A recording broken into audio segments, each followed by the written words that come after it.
Says live now in my thing. Okay. Hello and welcome to Remediating Political Theory, Repoliticizing Media Theory. This is a new seminar with the New Center for Research and Practice, and I'm excited today to have Stephen Shaviro as our first guest speaker for the seminar. Hello. Hello. And my name is Jason Adams. I'm an organizer here for the New Center, and I also teach cultural studies and political theory classes at Kendall College of Art and Design. Shaviro's work spans numerous disciplines. He teaches in the English department at Wayne State, but certainly not reducible just to English. Basically, I teach almost entirely film classes, film studies. Almost entirely film classes, okay. Yeah, so I was going to say film theory, literary theory, cultural studies, certainly political economy is there, science and technology studies, race, class, and gender, and theory in general. And he's the author of a number of influential books, including The Cinematic Body, Connected, or What It Means to Live in the Network Society, Without Criteria, Kant, Whitehead, Deleuze, and Aesthetics, Post-Cinematic Affect, and The Universe of Things. And his engagement with critical and radical philosophers and theorists has been quite extensive, often working with Gilles Deleuze, Alfred North Whitehead, Karl Marx, George Bataille, Immanuel Kant, amongst many others. And today's talk and Q&A will be on his latest work, Discognition, which raises the question of consciousness both within particular human practices and beyond the human itself, including the question of what it might be like to think from, what it might be like to think from the perspective of robots, computers, philosophers, plants, amoebas, scientists, aliens, and other positionalities and post-positionalities.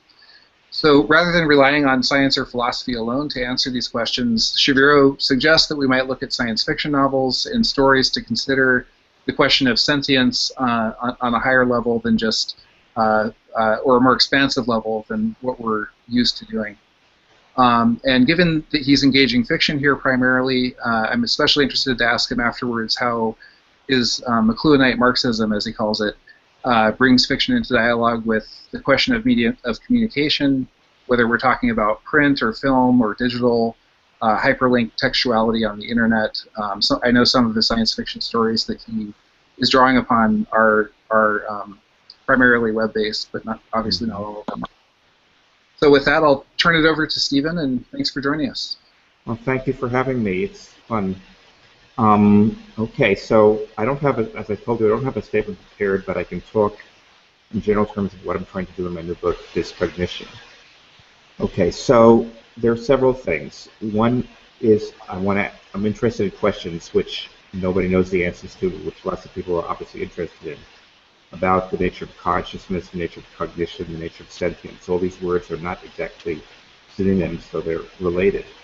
But I mean, it comes, this is something that a lot of philosophers have dealt with recently. We sort of take it for granted that we're conscious. Everybody has an idea of what it means to be conscious. And yet, if you try to actually define it, nobody can do it. If you look at philosophers who have recently talked about it, you could read really smart people making really powerful arguments, and yet none of them agrees even the tiniest amount with anybody else. There's wide disagreement on everything.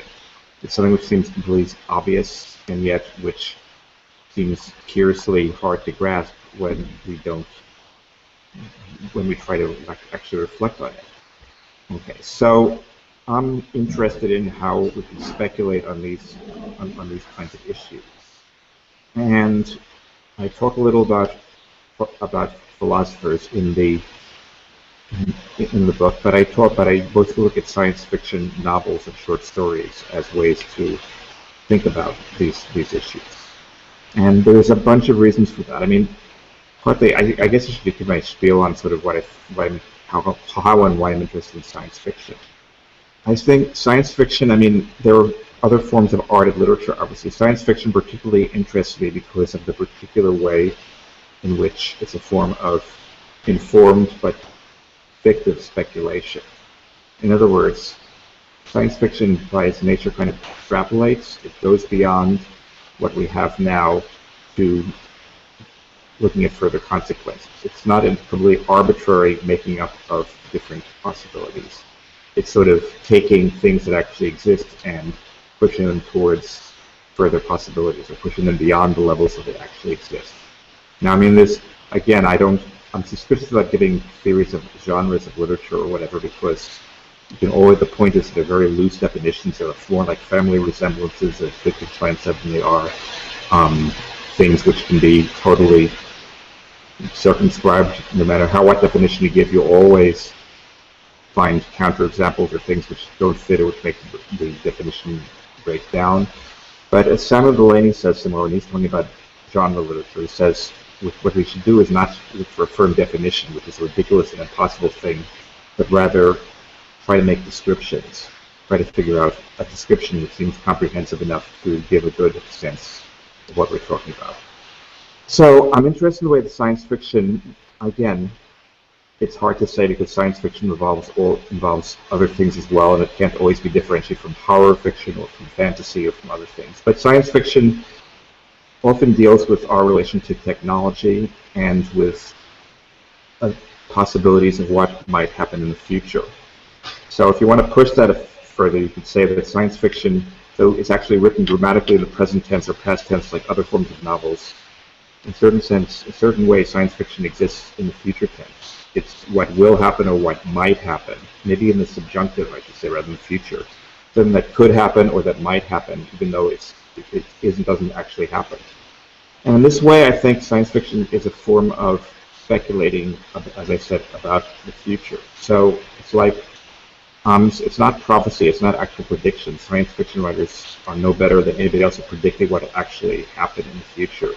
The classic example is William Gibson's first novel, Neuromancer, which in many ways did kind of predict what, it invented the word cyberspace, which is now commonly used. It thought about a lot of things of what graphic interfaces and might be like, or of what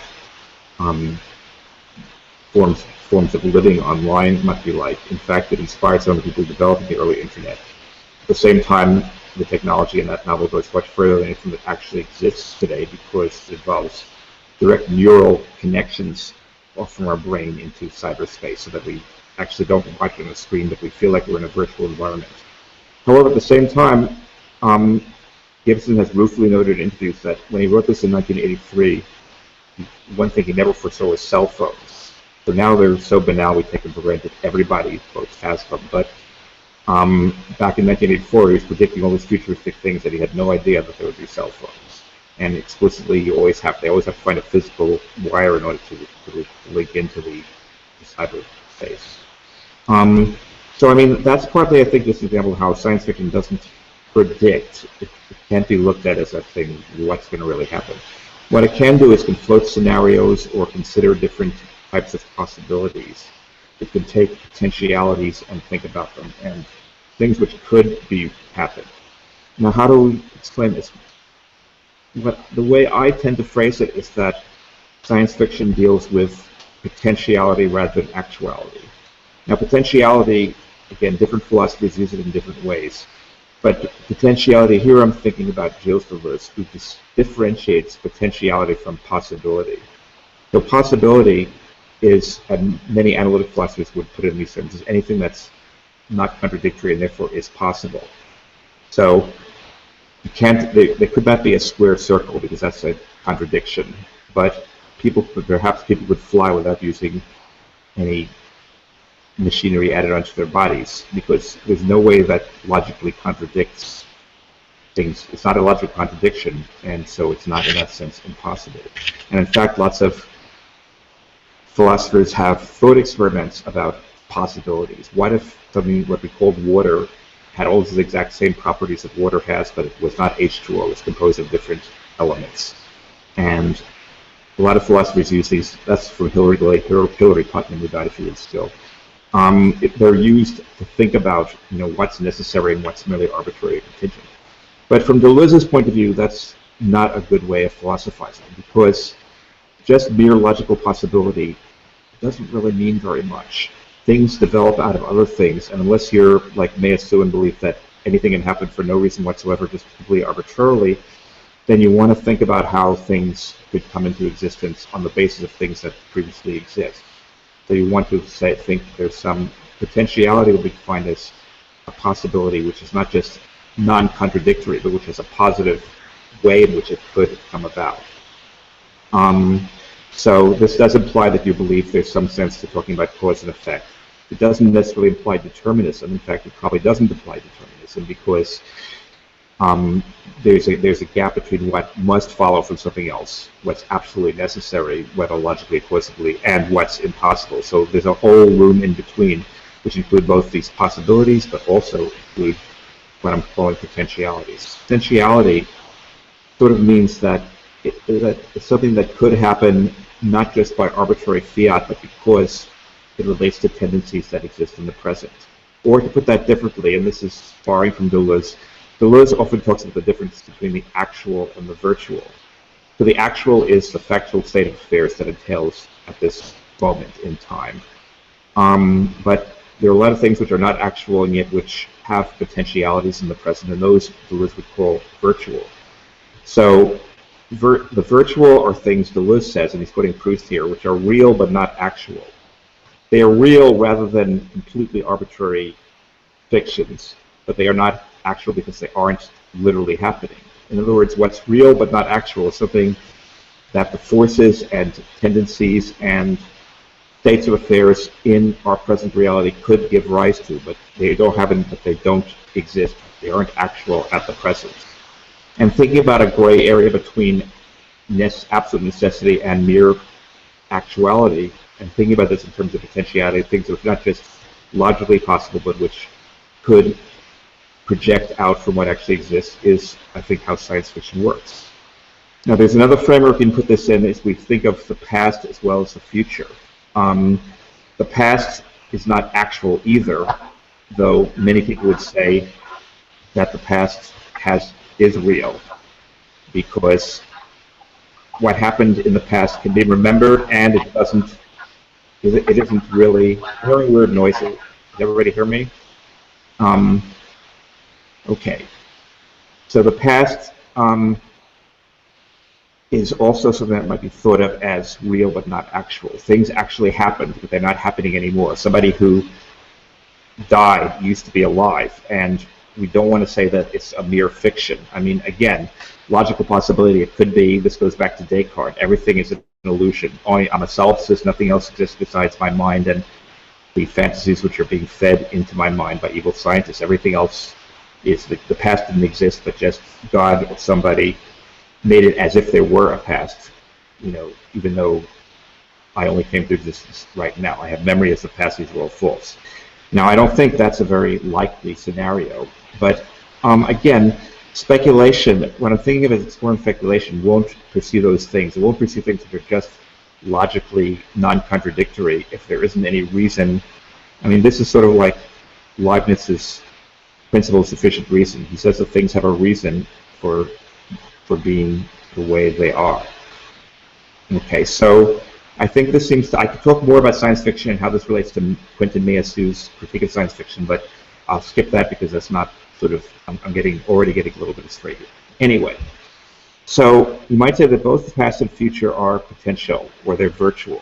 They don't actually exist, yet the past stays with us in the sense that everything happened in the past leaves its traces behind. If something had happened different in the past, the states of affairs today would not be the same as they are. They'd be somewhat different. So in a certain sense, the past already also continually remains as a virtual aura around what actually exists.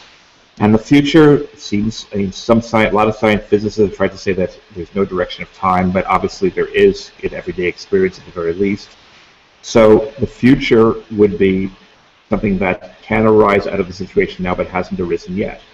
So, certain things that are imagined in science fiction don't actually exist, and they may never come to exist, but their potential, their potentiality does exist.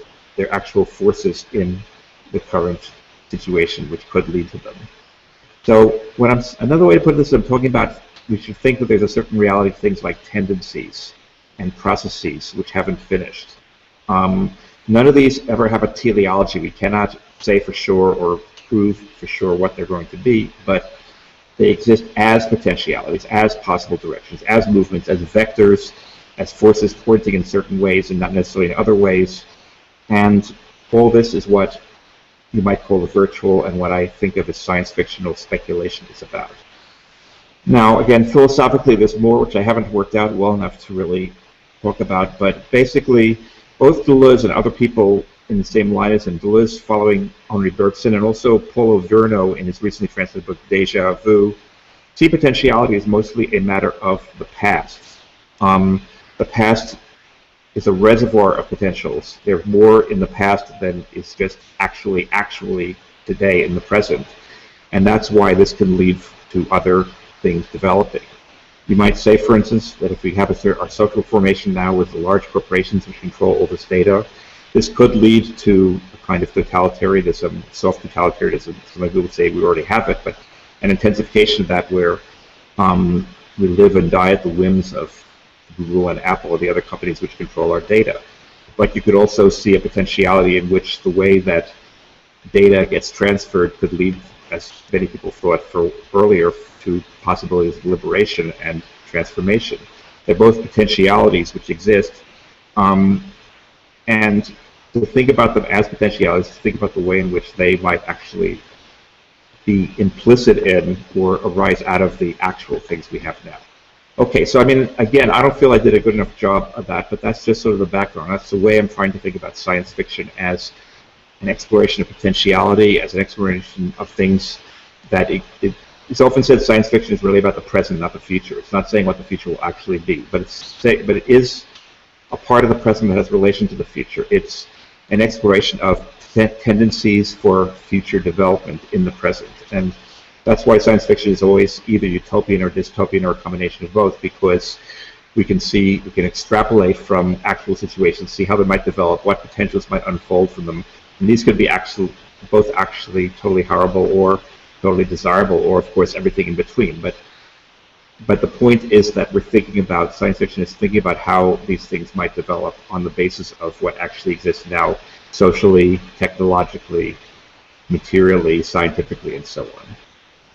Okay, so that's kind of a background. What I do in my book, Discognition, is I look at science fiction narratives which take this or do this in relation specifically to questions of consciousness, cognition, and sentience. So I start out by just talking about how we all feel we're conscious, and yet nobody can define what consciousness is or where it comes from or how it works. And if you look at both neuroscientists and philosophers of mind who are looking to this, nobody disagrees with anybody else. There are as many different definitions and as very different explanations of possibility that there are people talking about it. So what this means is that we basically don't have any fucking idea whatsoever about what consciousness is like, how it works. We just don't even know how to talk about such a situation. It just seems totally puzzling. We have this way in which something seems totally familiar because everybody has this kind of experience, and yet which we cannot explain. I mean, this also has to do with the paradox of other minds, which again goes back to Descartes. The fact is, I know my own inner state of consciousness. I don't know anybody else's. It's not logically contradictory for me to say that everybody else is a robot and I'm the only person who has feelings and emotions and thoughts. And then because I'm just seeing the outside of people. Now, I generally assume that the outside of people reflects their insides. As their outsides are like mine, I tend to presume that their insides are like mine also. So I think somebody would have to be really weird and warped to actually be a solipsist, to not think that other people have feelings, sensations, thoughts, logical processes, cognitions, and so on and so forth. But there's a whole question of how does my access to my own mind, which itself is actually limited because there are many things going on in my brain which I'm blind to, but I have some sort of access to myself which I don't have to anybody else. So the question is how we deal with this, and this is something which, again, philosophers are very interested in, and there's a whole boom of talking about this in the last 20 or 30 years, and yet nobody can agree even on the most basic things. We have things ranging from the idea that this really justifies idealism because our own mental state's the only thing which we have absolutely certain knowledge of. That's an updating Descartes. To the other side, basically people who say that everything we think about ourselves, all introspection is delusional. We're basically just machines. We don't even really have thoughts or emotions. These are just kind of illusions. Again, there are arguments about that because if I say I feel this, I have a toothache, let's say. So, but I'm not really. Somebody would say I'm not really in pain. You're just imagining you're in pain. But if you're imagining you're in pain, doesn't that mean you're really in pain? But again, if you're going to follow that line of argument, you'll get very quickly to the danger of solipsism again. I can't. This is something Wittgenstein, among others, thought about a lot. I can't say if you have a toothache, I can't feel the pain in your tooth. Why can't I? Again, there seems to be this kind of inside-outside thing, which is inevitable and which also doesn't make much sense. So that's one issue. A second issue has to do with the question of cognition.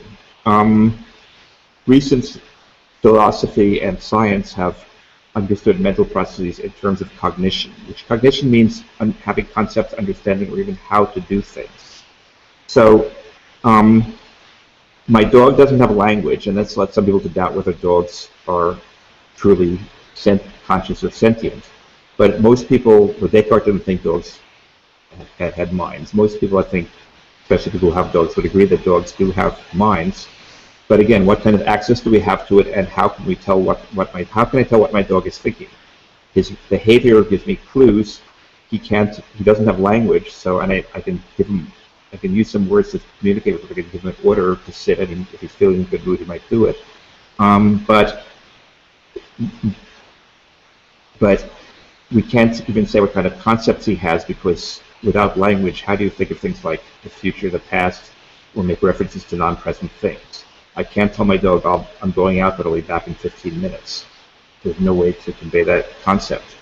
However, the way the dog does think, my dog does have, obviously, concepts and cognitions. He's able to figure out when, for instance, he really doesn't like when I leave the house without him, and he's able to figure out by my actions when that's happening. And he starts barking fiercely and jumping all over me and showing his objection to my doing that. He can be mistaken, but it's clear that he's conceiving that this is happening. So, also, the dog is able to walk. He's not able to untangle himself from his leash, but he's able to walk. He's able to find things. He's able to run after things. He has opened this kind of activity, which requires sort of knowing about how things work. Basically, understanding how the world works in a certain way, having conceptions of it. So, I mean, if he can jump up on the chair and sit in the chair, he has a conception of the relation of the chair to the ground and all kinds of things like that. Now, this is obviously an important part of how we think, but I think it's misled scientists and philosophers to think that cognition or having concepts that allow us to do things pragmatically is all there is to mental life. And that seems to be a problem also. It goes back, in our terms, a lot of philosophers talk about what they call qualia, which is a sort of immediate sensations, like the sensation of a certain color. Like I see the red, I feel redness, or I smell something, or whatever. Now, are those entirely conceptual? I can see a color or hear a tone and have an emotional reaction to it, even if I don't know how to place it, even if I can't remember it. So it might be true that I have experiences which I don't have concepts for, and that's one of the big questions which I can go through the whole history of Western philosophy, and it's still very much alive today. So anyway, I'm just sort of, I don't have any philosophical doctrine. I don't have the answer to this, which nobody else has, but I'm fascinated by these questions, interested in poking around at them, and I've looked at how the philosophers talk about them, but in a certain way, science fiction writers talk about these in a kind of more interesting way, because they're doing thought experiments. They're sort of saying, let's suppose that this might happen, and then see how it would work out. Rather than assuming that all consciousness would be like our own, can we imagine other things being conscious? How would we describe them? How would we know about them? How would we relate to them? And so basically what I did was, in the book, was I took a number of science fiction narratives which deal with these questions by imagining different types of mentality, or different types of sentience, or different types of consciousness. And these range. Maureen McHugh's short story, The Kingdom of the Blind, it's a short story, you can read it in 10, 15 minutes. It's about a woman who's the only woman working in an IT office where all the other people are men and are kind of condescending and misogynistic towards her. Their work is to deal with a computer expert system, which does completely boring but difficult things like regulate the electricity, the temperature, and the various other things in various hospitals around the country, making sure that if batteries run out, some of those signals will be replaced, making sure that the temperature is right, and so on, making sure that the data is always being streamed correctly and that there aren't any broken connections. And it starts acting strangely. It starts doing things. It starts turning off the electricity momentarily in what seems to be a patterned way, but with no indication of why it's doing this. So the protagonist of the story starts to think about how this is perhaps a sign that in some sense it is sentient or conscious, or it has some kind of mentality. It's not just doing mechanistic things. It's not just regulating. I mean, regulation. Some philosophers suggest that maybe a thermostat has a minimal degree of consciousness because it's conscious. You set the temperature and it reacts to whether the temperature is above or below a certain number. But this is something much more complicated. It seems to be doing things autonomously which don't have any reason or rationale, which is just doing. And so the protagonist suspects that this means that it's conscious. This computer system is somehow conscious or somehow experiential, and tries to figure out a way to verify this and by communicating with it. And she can't do it. She's convinced that it's conscious, but she can't talk to it because its interests and its world are so different from our interests in our world. It doesn't. Instead of sense organs, it has data ports, or basically everything. All its inputs and outputs are raw data or zeros and ones, streams of zeros and ones. How do you talk to such an entity? It's not interested in any things that we're interested in. It doesn't necessarily have a drive for survival. It doesn't necessarily want to be in one state rather than another, but it just does these things, and it seems to do things arbitrarily, and therefore this seems to imply that it must have some reason, but we can't say what the reason is. So anyway, the story is about a dilemma, but it's about how could we communicate with such an entity.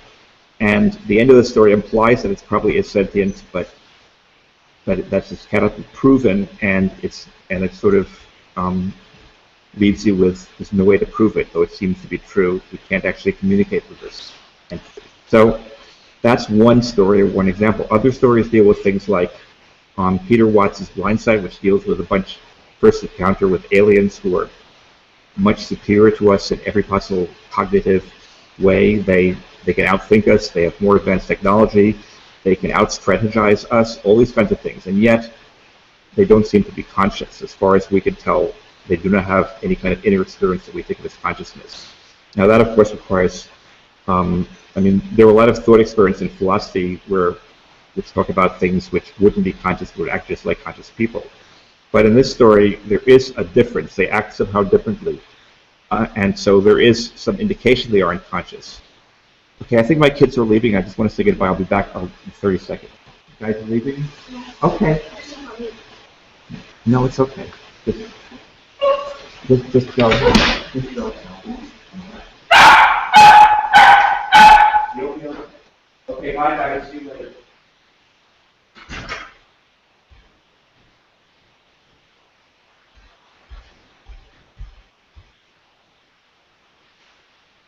Hi, I'm back. Sorry, my kids were leaving, and they're going to their mother's house, leaving my house, going to their mother's house. So I went to say goodbye to them. That's all that was. And my dog got excited and started barking. Okay, where was I? Okay, I was talking about this novel Blindside by Peter Watts, in which, as I said, there do seem to be ways we can tell what it means to be conscious, or whether an entity is conscious or not. And it seems that these entities, although they're smarter than us, they can hold conversations with us, they can outwit us and trick us, they have much more sophisticated technology than we can understand, and yet they're not conscious. They do not show the signs of being conscious entities. So that allows the author to raise questions about how consciousness relates to other mental functioning, given that we know a lot of our mental functions are non-conscious. What if there are only non-conscious ones? The title of the novel, Blindside, refers to an actual medical condition which a number of philosophers and neuroscientists have written about, where people have damage to their neurons coming from their eyes to the other parts of their brain, so experientially they are blind. They can't see anything. They have no experience of seeing anything. Everything's blank. But if you ask them, if you say, I'm going to throw you a ball, and I know you can't see it, but just guess, and they usually are able to catch it. If you say, which direction is there light, they say, I don't see any light. So just guess, and they guess correctly. So in a certain sense, they are experiencing these things unconsciously or non-consciously, or in some sense, they have access to the data, even though they're not conscious of the data, but the data exists somewhere in their brain.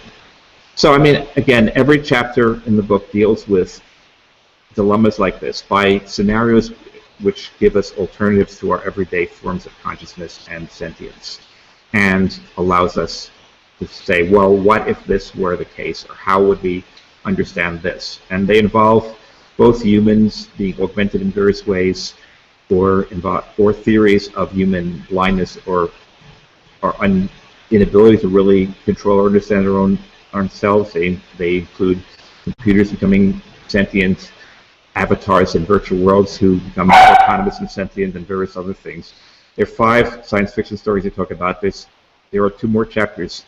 There's a chapter about actual arguments in philosophy of mind among analytic philosophers, and where they, again, use fictions as thought experiments. And then there's the last chapter of the book is about slime molds, Physarum polycephalum, which is an actual organism which seems to have intelligent behavior and emotions and things like that, even though it doesn't have a brain. It's basically a blob of protoplasm. So I'm just trying to give a series of case histories as different kinds of things. My dog's barking. I hope you're not hearing that. So I don't know. I think that's what I have for a summary. I guess I can take questions now. Let me get my dog first. I'll be back in a second. Alfie, what's wrong with you?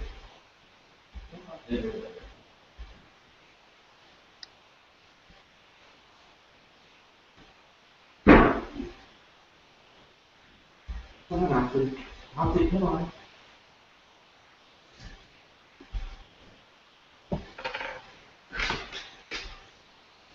Okay. Okay.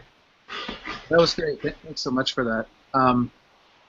My question is, well, it's partially because of the subject matter of the class. Yeah. So the class is basically bringing media theory together with political theory, and kind of trying to look at, media theorists who also engage in kind of political analysis, and political theorists who also engage in media theory. Yeah. So my question, we're starting out with McLuhan and some of the kind of Toronto School media communication theorists. And, I came across your blog post that talks about a McLuhanite Marxism, which to me kind of brings together exactly those 2 questions. Yeah. Media and politics, or political economy. I was just curious, how might your McLuhanite Marxism bring fiction into dialogue with the question of media communication, whether we're talking about print in the form of, say, novels, which, obviously Habermas and other people, Benedict Anderson, talk about, also newspapers and that kind of thing. Kind of a basis of the modern liberal state and of modern liberal capitalist democracy. So in what way does fiction intersect with the question of media communication, whether it's print, film, or digital, textuality, hypertextuality on the internet, and what would you say is maybe the primary difference between pre-digital and post-digital fiction? How has the internet transformed that? I think that the story that you mentioned, I believe the story that you mentioned was an online short fiction. Yeah. Well, I don't have necessarily any special deep insights into that. I think what McLuhan shows us is that as media change, when media change, their contents change. That the content, he says the medium is a message, meaning that, if you say I love you to somebody in person, it's very different from saying I love you in a text message. You read about people breaking up with their lovers by text message. That's very different from writing them a long 5-page letter saying why I can't be with you anymore, let alone from talking face to face. So the point is just that different media work in different ways, and even if the content's the same, then the medium makes it not the same.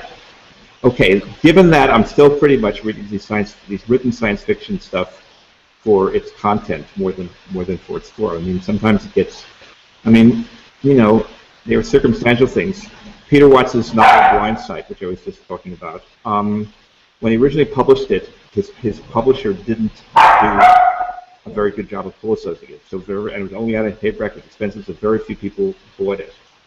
What he did then was he put it on his own website for free as a free ebook, and loads of more people bought it, read it for free, but the result became well known. He got nominated for various awards, so he didn't win, but he was a nominee. In other words, he actually gave so much more publicity to his book by putting it online that, you know, nobody might have read it. I would have read it because I bought it the first day it came out because I already knew his work, but, you know, lots of people wouldn't have known otherwise. So there's that aspect. And again, you know, some science fiction short stories. I mean, short stories are difficult economically. I don't think anybody can survive on writing short stories, but they often get posted online and, you know, serve as publicity for the writer's other work. So there's that. But the other thing is that McLuhan says we have a new environment, we have a new dominant medium, but that doesn't mean the old medium disappears. So people have not stopped reading novels, and they still read the novels sometimes in physical book form as well as on e-readers as well as online. So there are all these different ways in which they work. And, you know, what happens often though is that one medium gets repurposed when another medium takes over. So it's sort of like radio. Before television, radio was a very big medium for stuff like very expensive drama, comedies and detective stories and horrors and all this kind of stuff. When television, after World War II, when television became predominant, radio no longer served those purposes anymore, but radio didn't die. It was used both for music and for things like talk shows and all the radio talk shows and all this stuff. It was reoriented around stuff that people could listen to in their cars, because when they were home they could have the images, but if you're driving you can't. So it was reinvented as a new kind of medium. So I think media generally shift around in that way. I don't know. I write more. I mean, I actually do a lot of work on film, and I teach film studies, but I write more about written science fiction narratives than about science fiction movies, television. And I think partly there's more interesting stuff going on, which has to do with the fact that it's much cheaper to make. I mean, the more you have budgets are always a problem for artists. That, you know, the people have the money have some dictation of what's said. And it's much cheaper to write a novel than to make a movie, and that's one reason why there's a more wide range of online novels. That being said, I tend to look at novels, like science fiction novels, more for their content. And when I look at things like contemporary movies and music videos, I look more at their form. And because, you know, video online videos and audio-visual and audio-visual are where the most formal experimentation or cutting-edge formal experimentation is going. So I don't know if that answers you totally, but that's... Sure. Yeah, that's great. Thank you. And just one follow-up question, and then I'll open it up to everybody. Yeah. I believe when we first discussed this a little bit on Facebook, you mentioned somewhere that you don't really do political theory, or, you know, that basically that like media theory is already kind of political in and of itself. It doesn't really necessarily require like engagement with political thought per se. I was just wondering if you could just maybe say a little bit more about that idea. Well, I don't know. I mean, I'm kind of an old-fashioned Marxist in certain ways, which means I kind of actually do believe that the economy is more of a base and everything else is somewhat of a superstructure. I don't think that has to be understood in a silly, ultra-literalized way, but I kind of think that, you know, when you have the bottom line, the buck stops here. That's with political economy.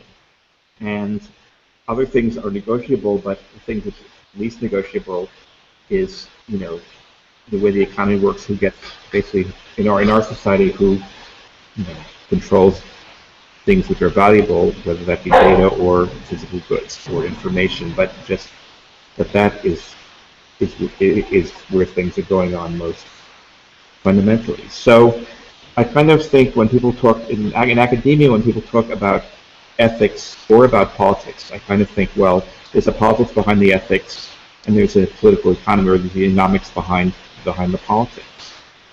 And, you know, I mean, you have a situation, I mean, this just seems to be an understanding of the real world. You have a situation where we have these, you know, crazy ultra-right-wing wackos in like North Carolina, Mississippi, or past these totally, which I think should be illegal. Laws basically writing discrimination and unjust treatment of people based on their sexual orientation, or whatever, or gender identity, or whatever. I mean, you see big corporations are saying they're pulling out of North Carolina because they don't want to. Now, that is not to belittle the struggle of trans people, of gay, lesbian people, and and so on and so forth, but it's sort of like it's an accommodation which capital can make ultimately. And what they won't, the accommodation they won't make is being all their wealth being reappropriated, and redistributed to everybody else. So I kind of think that's kind of the most governing layer. And I mean, again, I have to be very careful about this because this is often something where people accuse Orthodox Marxists, which I'm calling myself, of being, not enough sensitive to things like race, gender, sexual orientation, and so on. I don't think at least the way maybe some Marxists feel that, I don't think that's true for me, but I just think that, whenever you have it's like you have all these I love Foucault, and you have all these post-Foucaultian accounts of various forms of, in digital culture, of how various things work and how various powers attributed. And I always say, I read a lot of these, I say, this is really very interesting, I think it's true, but how does it relate to capital accumulation, which is the ultimate bottom line for what's going on, I think. In other words, I think you can say that without having to be so reductionistic the way some Marxists may actually be, and some people can thought it being. That's just, again, I'm not sure how to argue for that. It seems, it's sort of, for me, it's kind of axiomatic, but I know a lot of people disagree, but I don't know how else to say it. Yeah, I see. That makes sense. Okay, well, let's open it up to some other people. I'm just going to look at the comments here and see if anybody... maybe Eric Zepka or Petra, do you want to raise anything? Yeah, I kind of have. I think it's kind of a question. So earlier you were talking about, like, after mentioning Wittgenstein and the problem of that solipsism is like the logical conclusion of this type of thinking, and that there's this question like, why can't I feel your toothache? Why is that? Yeah. So I was wondering, like, isn't there a way that I can feel your heartbreak? And what does that have to do with cognition and the inside-outside? Like, what's happening there when I feel your heartbreak? Well, that's a good question, and I'm not sure it has a single answer. There are various, obviously, the whole thing about this kind of solipsistic thesis is you can't disprove it, but if anybody actually believes, maybe Donald Trump really does believe that, but I wouldn't really trust anybody who really sincerely believed that, because they'd obviously have no empathy and no worry. So there are various ways in which we can understand other people's emotions and feelings and ideas through language or through looking at their faces or whatever. And I extend that to other entities. There are obviously ways my dog knows what I'm feeling and thinking, and I know what he's feeling and thinking. Not 100% transparency, but these things exist. So it's part of the point might be that it's only there's a problem in the philosophy, that if a philosopher can take that very seriously, then there's something wrong with their philosophy. And that's partly what Wittgenstein is very complicated, but partly what it's getting at is saying that when people worry about things like solipsism, they're taking certain logical points and not understanding how they work in the actual world. There are other ways of thinking that, which have to do with, I think, here you can talk about someone like Stanley Cavell, who talks about the problem of others or of solipsism, and he'll say that works of art are ways in which we communicate these kinds of things. So if I feel your heartbreak, I may be empathizing with you, or maybe actually I talk about this in connection with Peter Watts' novel Blind Sight. The narrator is an unreliable narrator who basically had half of his brain removed as a child because of epilepsy. And this is actually, it's not much of an extrapolation. This is Ben Carson, the former presidential candidate, performed a number of these operations. But anyway, so it actually exists. But in the novel, which is extrapolating, what sort of happens is that he doesn't understand either himself or anybody else. He said he can't be empathetic, he can't have empathy because he can't feel, he doesn't know what it feels to, be hungry or to be heartbroken or to be, he doesn't understand his own emotions at all, so he can't empathize with anybody else's emotions. As well, we gradually realize as we read the book, it's all from his point of view that other people find him incredibly obnoxious because he's so kind of cold and detached and fails to react in appropriate ways and so on and so forth. What he does do, he explains at great length, that he can't empathize, he tries to speculate or do speculative extrapolation. He says, I can't imagine what it would feel like to be heartbroken, but let me make a model of what it's like to be heartbroken. I'll start with these assumptions and I'll build it up logically and then I'll see what it's like. And this is how he tries to figure things out. So there are various, that's the kind, there are just various ways that this happens. I'm not sure that's an answer to the question. So is another way that this happens, for example, like the way that Facebook can feel my heartbreak? Well, again, to the extent to which our things can be quantified and made statistical, I'd say, yeah, to some extent. Another chapter in the book, I talk about Scott Baker's novel Neuropath. And Neuropath is a very, if you've read Scott Baker's blog, 3-Pound Brain, or if you read the novel, he has a very extreme, ultra-eliminativist picture of the mind. He thinks we don't really understand ourselves at all, we're delusional about everything, and also he thinks, much more frighteningly, that this means that once science figures it out, anything in our mental life could be totally manipulated and transformed and violated in all sorts of utterly horrific ways. Now you might say that's what Facebook is trying to do in a much more limited or primitive sense, by compiling data about us to, give us feedback which inflects our ideas and emotions in different ways. So I think there are lots of different ways in which this can happen. It's obviously factually not true that we can't understand other people. We respond to them in various ways. We respond to them in being outside, even though we're outside them, but even though we have access to our own stream of consciousness, we often respond to ourselves also in a way that we're outside ourselves. We don't necessarily have insight into ourselves. We have to do this kind of extrapolation with ourselves as well. Yeah. Great, thanks. That was awesome. Okay, good. Let's see. How about Michael Downs?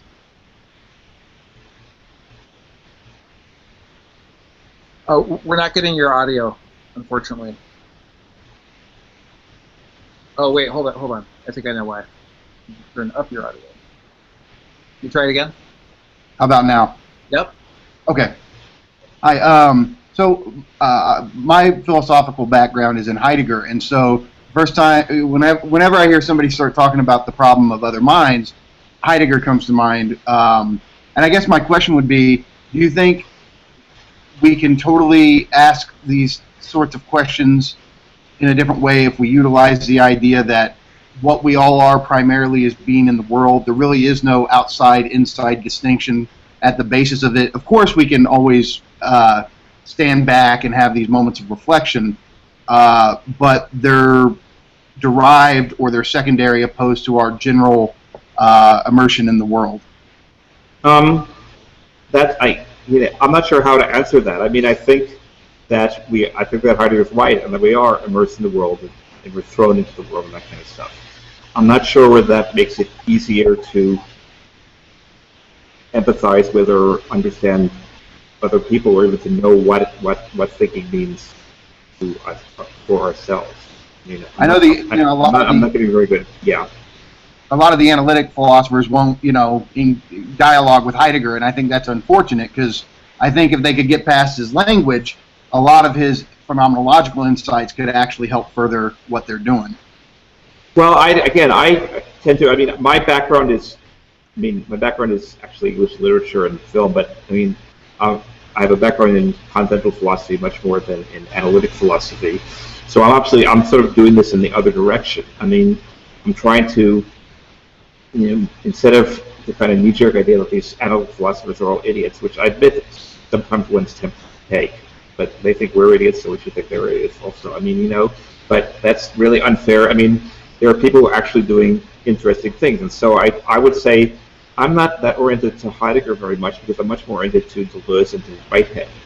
But I think it's the same thing with Heidegger. I mean, I'm precisely trying to draw what the analytic philosophers say into this other dialogue. I mean, you're saying it goes both ways, and for my stance, what I'm trying to do is, okay, I'm going to take these analytic philosophers seriously to the extent I can understand them. They are actually asking some of the same questions that philosophers I'm familiar with are asking, so that let's try to read them in that way. Let's try. I mean, does that make sense to you? I mean, again, I'm not coming from the analytic philosophy side. I'm coming very much from the continental side. But I'm trying to think about how we can, negotiate between those questions that they ask and the questions that continental philosophy asks. Yeah, I totally I agree. I think there's a lot of room for them to dialogue. Lee Braver wrote a book that I really liked on the history of continental anti-realism, where he brings continental analytic thinkers in a very fruitful way, in my opinion, and I like that kind of stuff. Yeah, sure. No, as I said, I mean, it's not my background, but I've been trying systematically to understand that tradition of philosophy better and to try to avoid the kind of complete wall between that and the kind of philosophy I'm more familiar with. But again, of course, I'm not really a philosopher because my background is in literature and film, and that's what I'm doing in this book also, is I'm trying to think, I'm in fact preferring how science fiction writers might approach these philosophical issues to the way that philosophers of either stripe might approach these conditions. Now, the science fiction writers themselves are often taking bits and pieces of philosophy and theory and all the stuff that they've picked up. So, but it works in different ways and it circulates. That's all I can say. Thank you. That looks like Philip might have something to raise. Do you want to raise that, Philip? Hold on, let me turn you off. I'm sorry. And I think Philip and Stephen have known each other for a while, maybe. Yes. Okay. If Giancarlo wants to pursue fundamental philosophy, let's do that. My intervention would be more on the notion of the virtual and science fiction. Mm-hmm. So I don't know if we want to and politics, so I don't know if we want to take the discussion back there at the moment or just follow out some... I'm happy to. Go ahead. Okay, well, I was interested when you were thinking about, talking about how so many philosophers look for the virtual in the past. I'm a real fan of Benjamin's thesis on history and that wonderful notion that you grab for a fragment in the past in a moment of danger, because if you can't get that, even the dead aren't safe from the fascists and the enemies in the moment. In other words, capitalism reduces us to a slice of the present, while at the same time trying to own both the past and the future, but keeping their resistance away from people who are in the present. And as I was thinking about science fiction, as you were framing it, in a way, it's almost a Benjaminian attempt to seize a fragment of the future in a moment of danger and bring it into the present, to help us get out of where we are. So that was one thought I had at the moment. But, and so the relation of political obviously that links up to the notion of utopia, any kind of utopian work, which is also a kind of attempt to get out of the present somewhere else. But if you think about it in political theory, on the notion that there's no correct way to overthrow capitalism at the moment, that it's not that either Jody Dean or Joshua Clover or Nick Swinesek has to be right, but they're all doing different things that filter in. You could say that what Nick's doing in inventing the future is he's grasping a fragment of the future to bring it in the present in the hopes of changing the present. And his notion that the disappearance of the idea of space travel or Kim Stanley Robinson notions about settling on Mars and doing that has impoverished our ability to attack capital in the present. He doesn't give us any particular notion of how to organize it. Sure. We'll go to Jody Dean for that, but it's still an essential part of why our story will ultimately be better than theirs, I think. Well, yeah, I mean, I think I mean, a lot of that relates to what I was writing about, my book about accelerationism, where I address a lot of this and propose science fiction in that place. And I agree with what you said about, say, what Nick Cernicek is doing. But I also think about this, I mean, again, I have all these ideas which I'm not sure quite fit together yet, but which I've been thinking about and trying to work with. And one is, okay, so in a certain sense, what capitalism does, what especially our current neoliberal capitalism does, is shrink everything to an eternal present. Everything is now. And that's why, that's why Jamison always complains that instead of having a sense of historicity, it's like a supermarket where every century or every past thing is on a different shelf. We can just mix and match them however we want.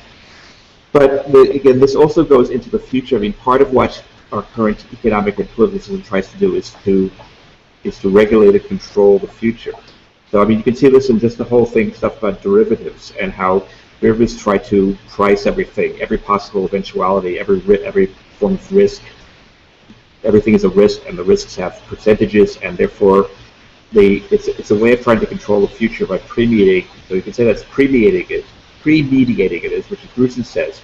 You can say that this is the kind of how pricing works in derivatives, and in terms of economics, you have what they basically ignore is not only Marxism but Keynes, because Keynes insisted that the future was unknowable. I mean, I've been looking around, and I haven't found anybody else who's made this link, so I've been hoping to find it. But there's Kenton Meyasu criticizes closure by saying that there's no closed set of potentialities. That's why the unforeseen can happen any time. Keynes basically said the same thing, but without going to Cantor. He just said probabilities have to do with, you have a list of the different outcomes and how likely each one is. But when we don't know, when there's radical unknowability, then we can't price it. So capitalism is trying to price something that is intrinsically unpriceable. It's also trying to, Kojo Eshin written a lot about Afrofuturism, also has an essay where he talks about how science fiction is trying to be listed as part of the futures industry, which is to control, where big corporations wanted to control the future by making it just another kind of present. So the future is just like the present, it's just present that hasn't happened yet, but it's still basically a present, and therefore it can be calculated and controlled. Against this, my appeals to things like potentiality and virtuality are trying to think of a future which, as I said, on one hand is not merely a logical possibility, but it sort of exists in sort of fragments or intimations in the present, but that is one which does not fit into these statistical patterns, that it's something that the unforeseeable, there's a place, the unforeseeable exists in a certain way. It's a very delicate thing to avoid mere possibility, anything no matter how crazy, because it's logically possible, should be affirmed, and saying that we could only have the continuation of what we have now and what we can calculate according to our models of risk. And what we want to do is find a sweet spot in between those two things. And you mentioned Benjamin. For me, actually, the most relevant Frankfurt School thinker is Ernst Bloch, more than Benjamin, because in his book, The Principle of the Hope, it's all about finding glimmers of futurity in even the most bad, degrading things of the present. And I mean, you can link that to, and I have linked that to various things happening in science fiction. If you think of, one example is Philip K. Dick in his late novels is talking about, watching for secret messages in TV advertisements, which show that this opening to the outside really exists. You can see that in Octavia Butler's Parables novels, where we're talking about where the main character is making up a new religion, which is sort of like Taoism or the I Ching, but which is in contemporary setting, and which is talking about the openness of the future and the need for the future to remain open. So, I don't know if that answers all your questions, but that's where I'm thinking. How the futures relate to the past, they're both non-present. I think in Afrofuturist science fiction in particular, you have, they'll go back to sort of mythologies, which probably weren't literally true. Mythologies about the pyramids in Egypt, and like George Clinton said, where all the secrets of the funk were buried in it. Going from that sort of non-historical past to a non-historical future, which is radically open in ways that our present calculations would seek to prohibit. So that's interesting when you went back to Keynes and so forth, and this notion of a closed future versus an open one. Yeah. There's even a stream of thought that's been suppressed in neoclassical economics A man by the name of Frank Knight wrote a book called Yeah. Risk and Uncertainty. Exactly. And Clear difference between it, and the notion, and it's quite explicit about the fact that mathematical models, at least the ones people are using, can only deal with reproducing elements of the past that are available to model and tell us nothing about the future. And if you look at, there's also a kind of futurist industry, I mean, as you well know, where you can kind of look at the basics below it and find Margaret Thatcher, There's No Alternative, written underneath for someone else. Where all these people are thinking out of the box, but they're instantly captured in this one book, which is the horizon of our times now. One can't get outside. So, I mean... Yeah, exactly. I mean, I know Knight is making a similar point to what Keynes made later, and I entirely agree. Let's move on maybe to Daniel. Thanks, Philip. That was great. Daniel, did you want to raise a question? I don't know if anyone else had a question before me. Sure, yeah. I believe someone wrote it here. William. So William's question is, his microphone's not working. So his question is, speaking of media communication, his question is, how is it possible, if it is possible, to engage in science fiction by taking a sort of quote-unquote ethnographic approach? How can we sort of quote-unquote access these other worlds and minds as an anthropologist would? Is it possible that we engage with science fiction like Malinowski did with native cultures? And he's coming from an anthropological background, so that's why he's probably raising that. Well, sure. I mean, I think one of the things that some science fiction does is a kind of ethnographic or anthropological approach. I mean, I don't know. I don't feel very knowledgeable about anthropology. I used to be married to an anthropologist, and most of my insight I've learned from that, but that's in the past. But I don't know. One time I spoke at the AAA, the American Anthropological Association conference. I was invited to speak, to be part of a panel, and what I basically said when I introduced what I was saying is that I'm really talking about the same stuff that all the other speakers in this panel have been talking about. It was about commodification and experience and things like that. Except whereas you have it by interviewing people who actually exist, I have it by taking the science fiction writings as reports of people who don't, even though they don't really exist. And so from that point of view, I think it's maybe an imaginary ethnography, or it's the extrapolation of a different social form and giving the anthropology of that kind of form. And I think that's something, I wouldn't say all science fiction is like that, but a lot of science fiction is, and a lot of its interest comes from doing that kind of stuff. So yeah, I don't know anything profound beyond that, but that seems right to me. Okay, looks like Eric Zupka may have a question.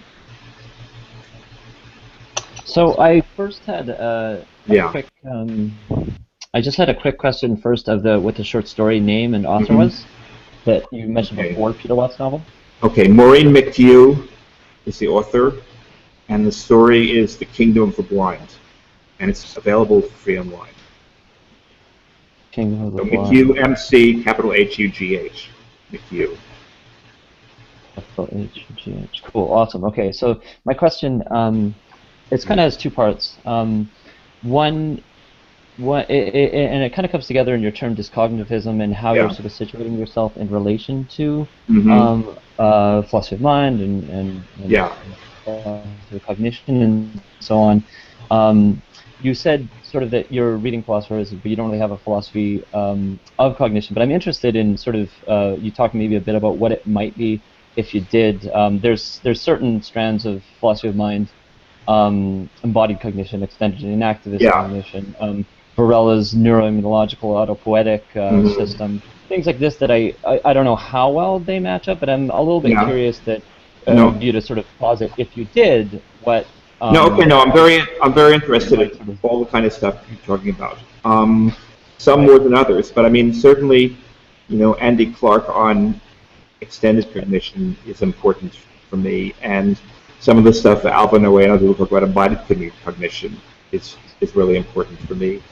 Um, I'm drawing on that. And I think some of the science fiction narratives I talk about are themselves drawing that. But I guess part of it is that I just don't think it's just cognition, or I think cognition is too narrow a term. Or the reason I called the book discognition was sort of extend something which goes beyond cognition, or which is not reducible to cognition, and yet which is necessary precondition for there to be cognition. So, I mean, my philosophy basically, I mean, it's much more Whitehead than anybody else. So, Whitehead seems as the basic of all mental experience of what he calls feeling, and he sort of suggests that feeling is the only way that any entity is affected by other entities. So, causal relations are a very a minimal or degree zero kind of feeling. If I perceive something, I feel something by perceiving it, but if I'm not conscious of something, there are things I don't perceive, and there are things I do perceive, and rather than making perception the center of it, saying some of the things that affect me are perceived, and that's a maybe more complicated form of reacting to them than things which are not perceived. But I mean, Whitehead says we don't perceive the ultraviolet rays of the sun, but they have effects on us. If you get sunburn, or he doesn't say this in long term, if you get skin cancer. And so that's the way in which the ultraviolet spectrum is affecting me, which is a little different from how the visible spectrum is affecting me, since that I do experience more directly in terms of perception. But they're both ways in which I'm in effect feeling the world, feeling things in the world, responding to things in the world, and responding to them is feeling them, and feeling ultimately will have something to do with, what Whitehead says, adversion or aversion. Either I start to it or I try to get away from it. And this can happen below the threshold of consciousness. And but it seems to me that rather than see our knowledge as the center of everything, how do we know this? It makes more sense to think of cognition as one of a number of strategies by which entities interact with other entities. And so not all interactions are cognitive interactions. And there's a problem, to my mind, to putting cognition too centrally. I mean, you could say, if you just see a presidential candidate, you find them really icky and kind of, oh my God, that person's horrible. You just feel, which I think many of us are feeling about many people in the current presidential race. And I mean, there is a cognitive element to that, but I mean, it's not all how I cognize Donald Trump or Ted Cruz or whoever.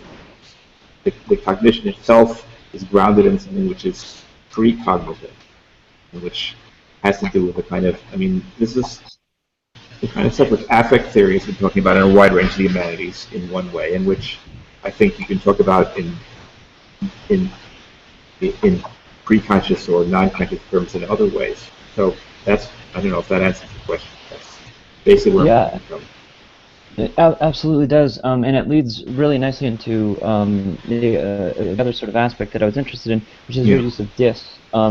How sort of this negationary sort of territory of dis, where it's not just cognitivism, it's going beyond it, but also the sort of positive sort of notion of an alterity that maybe isn't getting covered. Things like Leonard Davis's dismodern, or like a kind of intersectional disablest perspective of sorts. I was thinking, maybe relating a bit to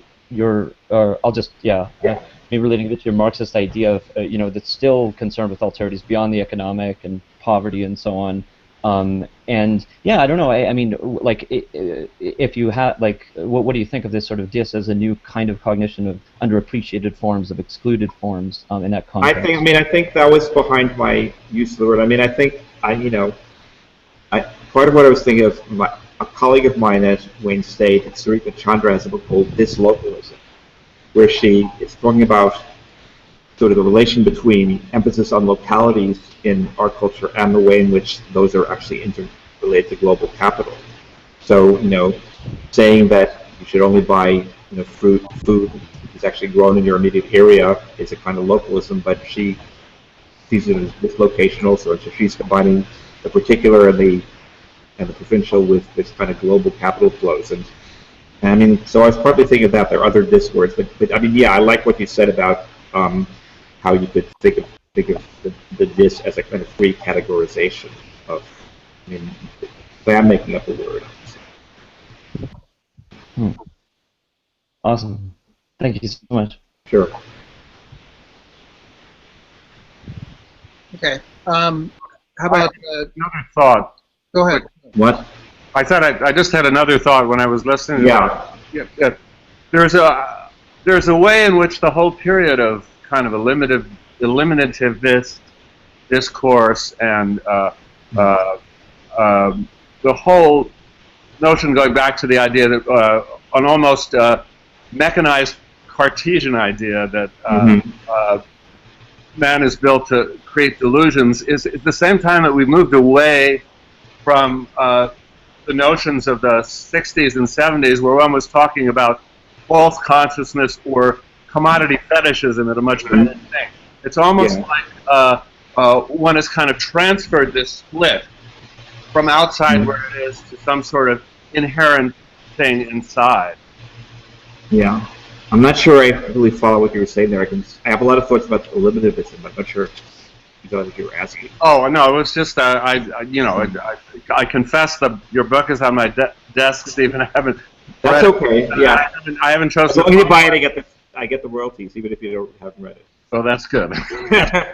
No, but I'm interested in that the only form of miscognition or deception that seems to be part of mainstream cultural discourse are these things that come from biology or physiology and so forth, and this whole notion that the economic system might be well, I think being materialist will involve, both biology and economics. Okay, so, and I don't know. I mean, I have a peculiar ideas about sort of eliminativist turns in things like neuroscience, which I didn't quite express as well as I would want to in the book. But let me see if I can phrase it somehow now. It's that, so the eliminativists, I mean, there are philosophers like Daniel Dennett who say that we don't really have, this subjective experience. It's just an illusion. And he's often answered by other philosophers who say, well, it doesn't matter if it's correct or not. If we're having it, to say that it's an illusion is to admit that we actually are having this kind of experience. But so there's a kind of confusion between what it might mean, what it might tell us about the truth, versus whether, qualia or sensory qualities is about. I mean, Dennett actually says they don't exist. And Galen Strawson answers to say, of course they exist, because he quotes Dennett as saying, qualia don't really exist, but it seems like they exist. And Galen Storson's answer to that is that that's what qualia are. It's that it seems like something. It's, it's not making a statement about, what's behind it. So Dennett's trying to kind of deny that experience exists, even though the very terms which he says it sort of admit that it does. There's a complicated thing going on there, which I'm not sure anybody I've read has really worked out, which has to do with the fact, this has to do with the limits of cognition. You're having experiences. The experiences are something which in human terms we might define as emotional or feelings or affects, and a lot of that, in certain ways can be spread to non-human entities. But that's a separate question from their truth value, or whether they teach us information about their cognition about the world. So there's a kind of peculiar way in which I'm willing to accept some of the eliminativist arguments, because they seem to be denying a different thing from what they think they're denying. They think they're denying that we have experiences, let's say, but what we're really denying is that we know our own minds. And I'm disillusioned and cynical enough that I actually do think it's very likely we don't know our own minds or understand where our own experiences are coming from. But we still kind of have them, and that's related to ways in which other living entities seem to have experiences, even if they don't have any language for them or any sense of a self as the one who's having them. That's why the last chapter of my book is about slime molds. Slime molds, definitely seem to be thinking and experiencing. They make decisions on the basis of their experiences, yet they don't have anything like the representational registering of those experiences we think that we have. So if the eliminativists are right and we're deluded about what we think our experiences are, but the experiences still exist, maybe we're more like slime mold than we think. But that's still something which is having an experience. I don't know if that makes sense or express it clearly enough, but That's what I'm trying to get to. How are you doing on time, Stephen? I'm fine. As I said, I don't have any. No, I mean, as long as I take my dog out for a walk before it gets dark, which is until several hours from now, so I'm fine. Oh, great. Yeah. Okay. Well, let's open it up to somebody who hasn't raised a question yet. Maybe Daniel or did you have one, Daniel? Hold on just a second. Let me turn it up.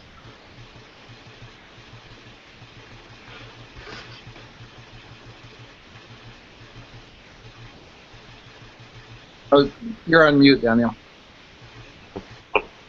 There you go. Oh, thanks. I was just wondering one thing. It might not be like a very important question, or it has to it has a lot to do with philosophy, I believe. But I don't seem to understand this process of precognitive processes that you talk about when you speak about, for example, plants in your book. Yeah. They or entities, living entities in general, that they tend to experiment with the environment before receiving any stimuli, right? That's like kind of the idea you're revolving around. But this process that cannot be described, this like kind of precognitive process that is part of, I don't know, something we could call like subjectivity, maybe. How can we avoid to interpret that in terms of something like a new Kantian transcendental entity or noumenon? I mean, how can we avoid that conclusion? That's an important question and something which needs to be made clear. I mean, I think, in a certain sense, we can't avoid it because we're linguistic and cognizing creatures.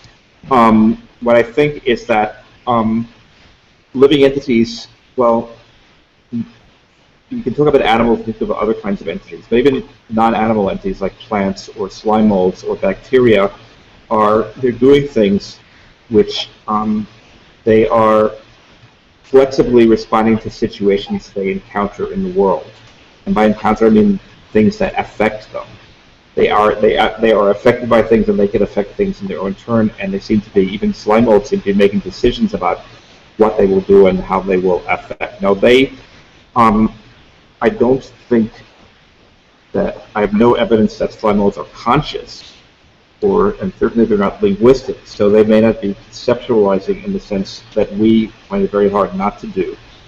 But I'm interested in, again, it does go back to Kant, as you suggested. So Kant says that you have to have both intuitions and concepts. So intuitions without concepts are blind, and concepts without intuitions are empty. Intuitions meaning sense experience.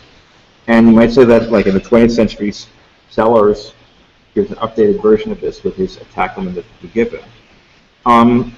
But it's not that these attacks are wrong. It's not that these states are wrong in their own terms, but there actually are loopholes which they don't take into account of. And the loophole, I think, in Kant comes in the third critique when he talks about aesthetic experience, which is not generalizable, and when there's an intuition to which no cognition is adequate.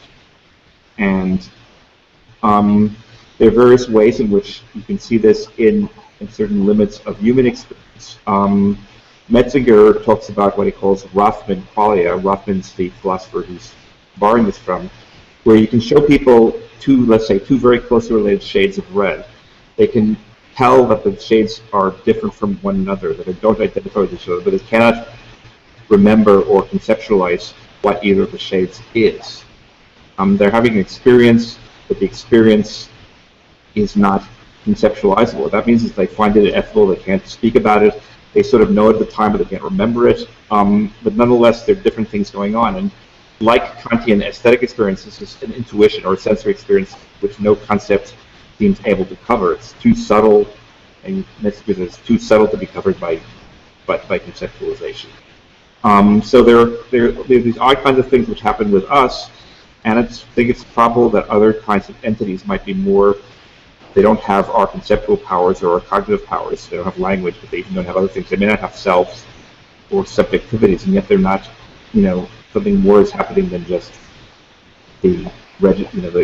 what's happening is I don't know what the terms of it. It's not just raw processing of data, because the data are turning into something, they're being rearranged and responded to flexibly in all these odd ways.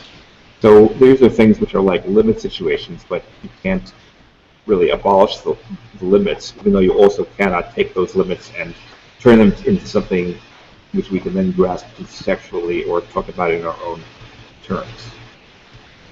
I hope that, I mean, I'm looking for the loopholes or boundary conditions with this. I mean, that's what seems important. Great, thanks. So next up we have Chris Yield-Moret, and after that Matthew Donovan.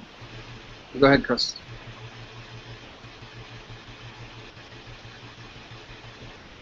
Oh, sorry. What's happening? Because I turned everybody down earlier because there was some extra noise. All right, go ahead, Chris. Okay. So my question is about how to define cognition, and I think if I heard you right, you said you considered it having a concept or understanding of how to do things, or having a mind. So my question is, are computers currently capable of cognition in that sense, or could we even answer this or know this? Well, again, maybe. I mean, some of the science fiction narratives that talk about imagine situations where this does happen, and they're extrapolated from what actually exists at present. Partly, I mean, this is why I'm trying to say that not everything's cognition, because consciousness may well be very different from cognition. They may well have very different paths or very different ways of working, which is what, again, a number of the stories I'm talking about in my book are doing. So, I mean, I don't know if a computer can now defeat the world's best Go player, as well as the world's best chess player. It's maybe having some form of cognition. I don't think anybody has argued or suggested that Deep Blue is, or the computer that played Go is conscious. They're different. I mean, mentality has all kinds of different modes and degrees. That's partly why I think of science fiction, because it imagines where all various things which are regrouped together as mental powers, let's say, are distributed very differently from how they are in our actual experience. And this kind of counterfactual extrapolation is hopefully giving us more sense of the nature and limits of thinking or feeling, or whatever you want to call it. I don't know if that answers you. I mean, you know, I'm not sure what to say beyond that. Yeah. Sorry if it doesn't answer your question. I can't predict whether or when computers become self-conscious, let's say. Right, yeah, I would agree that, yes, it's probably impossible to know if they're conscious, but yeah, as far as cognition, I mean, that might not be knowable too, or at least computers. Well, I mean, again, challenge how we understand cognition. A lot of that comes from, you know, indirect evidence, just like, in effect, anybody's knowledge of other people comes from indirect evidence. It's much easier to know other people because they're much more similar to oneself. If a computer's mode of mentality is really alien, it might be harder for us to understand it. I mean, Wittgenstein said if a lion could talk, we wouldn't be able to understand him. And that's one extreme. The other extreme in philosophy is saying that there can't be separate cognitive schemes. A lot of analytic thought said this, and therefore anything would be intertranslatable to some degree. I'm not sure. I'm more on the side of Wittgenstein that there probably are limits to translatability. There might be things you can't understand. I mean, in philosophy, I'd point to David Rodin's book on posthumanism, especially his notion of dark phenomenology. Things which could be called phenomenological experience, but which, again, we are not aware of because we can't cognize them. And it might be that other entities would be operating in this kind of way. We just don't know. And that's basically all I can say about it. Yeah, I'm really interested in that idea because, you know, tie it back to the idea of media. You know, everything is mediated. When we communicate with a computer, it's through text or through an image that it's processing, or voice. An approximation of human capacity. Well, yeah, I mean, it's like, you know, I don't know. I mean, different people have Alba Noé, for instance, says that nobody's made a computer which is anywhere near as smart as an amoeba. And obviously, the amoeba can't play Go or chess, so it's other qualities which are being talked about here. But yeah, I mean, I don't know. I don't think. I think there's things that go well beyond anything which we know, and this is partly why I go to science fiction for sort of doing these thought experiments about other potentialities. So Yeah, that makes sense. Okay, I'm not sure what else I can say. Okay, the next person up is Matthew Donovan.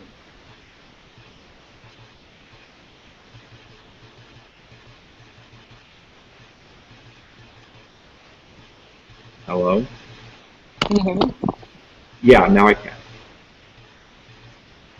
Okay, so I'm wondering, I know you kind of touched on this. Yeah. The difference between, or the importance, I guess, of science fiction as opposed to just fiction for creating these new potentials. Mm-hmm. Like, couldn't we say at the same time, couldn't it just be like future thought-oriented fiction? Would that be appropriate as well, or is there a distinction there? I think, I mean, again, I don't want to deny that anything aside from science fiction could be useful here. I mean, it's my particular realm of interest. I mean, I don't, you know, again, I don't have, I'm not, I mean, I think what I'm saying is probably generally true of aesthetic modes of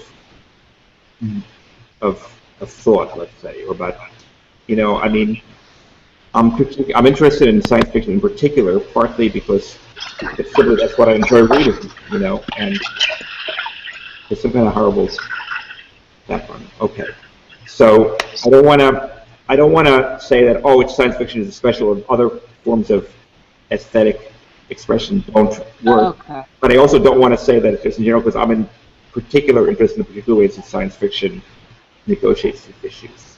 Okay, and then I have a follow-up too. I Yeah. guess I missed the part about how you were saying that it's kind of just what you're interested in.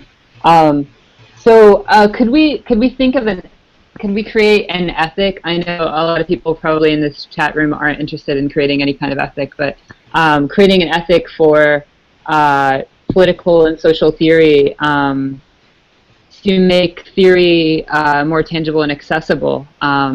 Thinking about when Noam Chomsky talks about making, these new political strategies, they should be tangible for the layman, right?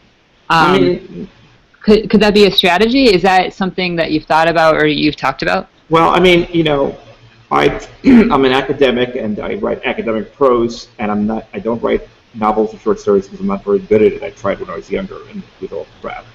So, I mean, I'm doing what I can do. I really try to make what I'm writing more accessible. I mean, and you know, some academics might be writing really good things, but I'd really be too inaccessible because they're too something. The style is too convoluted or too dense or something like that.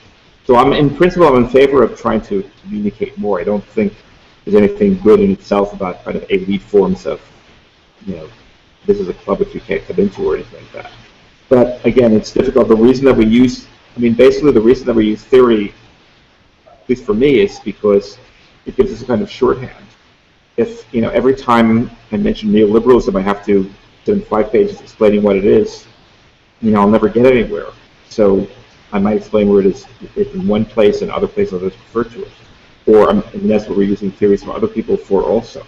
There's a lot of compression here. So the question is how to, you know, how to get a wide enough scope without, you know, using the shorthand so much that it doesn't become apprehensible to anybody else. So I don't have any good answer to that. I mean, for me, it's just, I mean, I don't know if I feel, you know, like writers who aren't academics, I kind of care about the style in which I write, but, and I may not be the best stylist, but, you know, it's a kind of consideration which I always take into account, which I don't always succeed at doing as well as I'd like.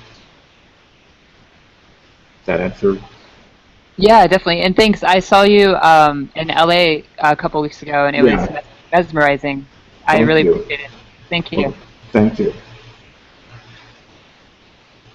Okay, great. Let's see.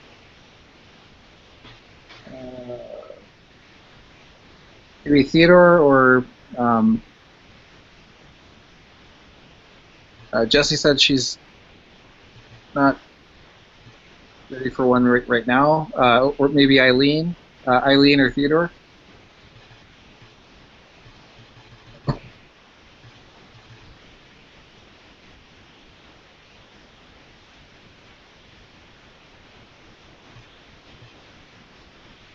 Sorry, just one moment here. Oh.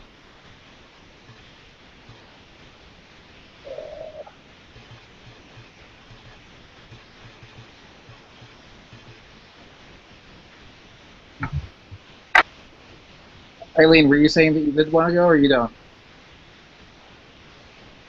I want to put you on the spot. Okay. Okay. Okay, great. Theodore is saying that Michael can go. So yeah, go ahead. Go ahead, Michael. Okay, so I was reading Discognition last night, and one of the things that came to mind is, you know, with each chapter, thinking like a computer, thinking like an avatar, thinking like a human being. Is there even thinking like a slime mold? Could we say, you know, thinking along the lines of, say, Thomas Sebeok, that what all, I guess we would use life in a broad term here, broad way here, but could we say that what they all have in common is semiosis, that there's an understanding of signs, even the amoeba would be a semiotic entity, that somehow the play of signs is the essential aspect of consciousness, sentience, etc.? I mean, I think that's not the direction I'm particularly going in, but I think it's arguably a good direction. I mean, I know I'm interested in biosemiotics, and I've, you know, I've been thinking that I should try to address the questions more.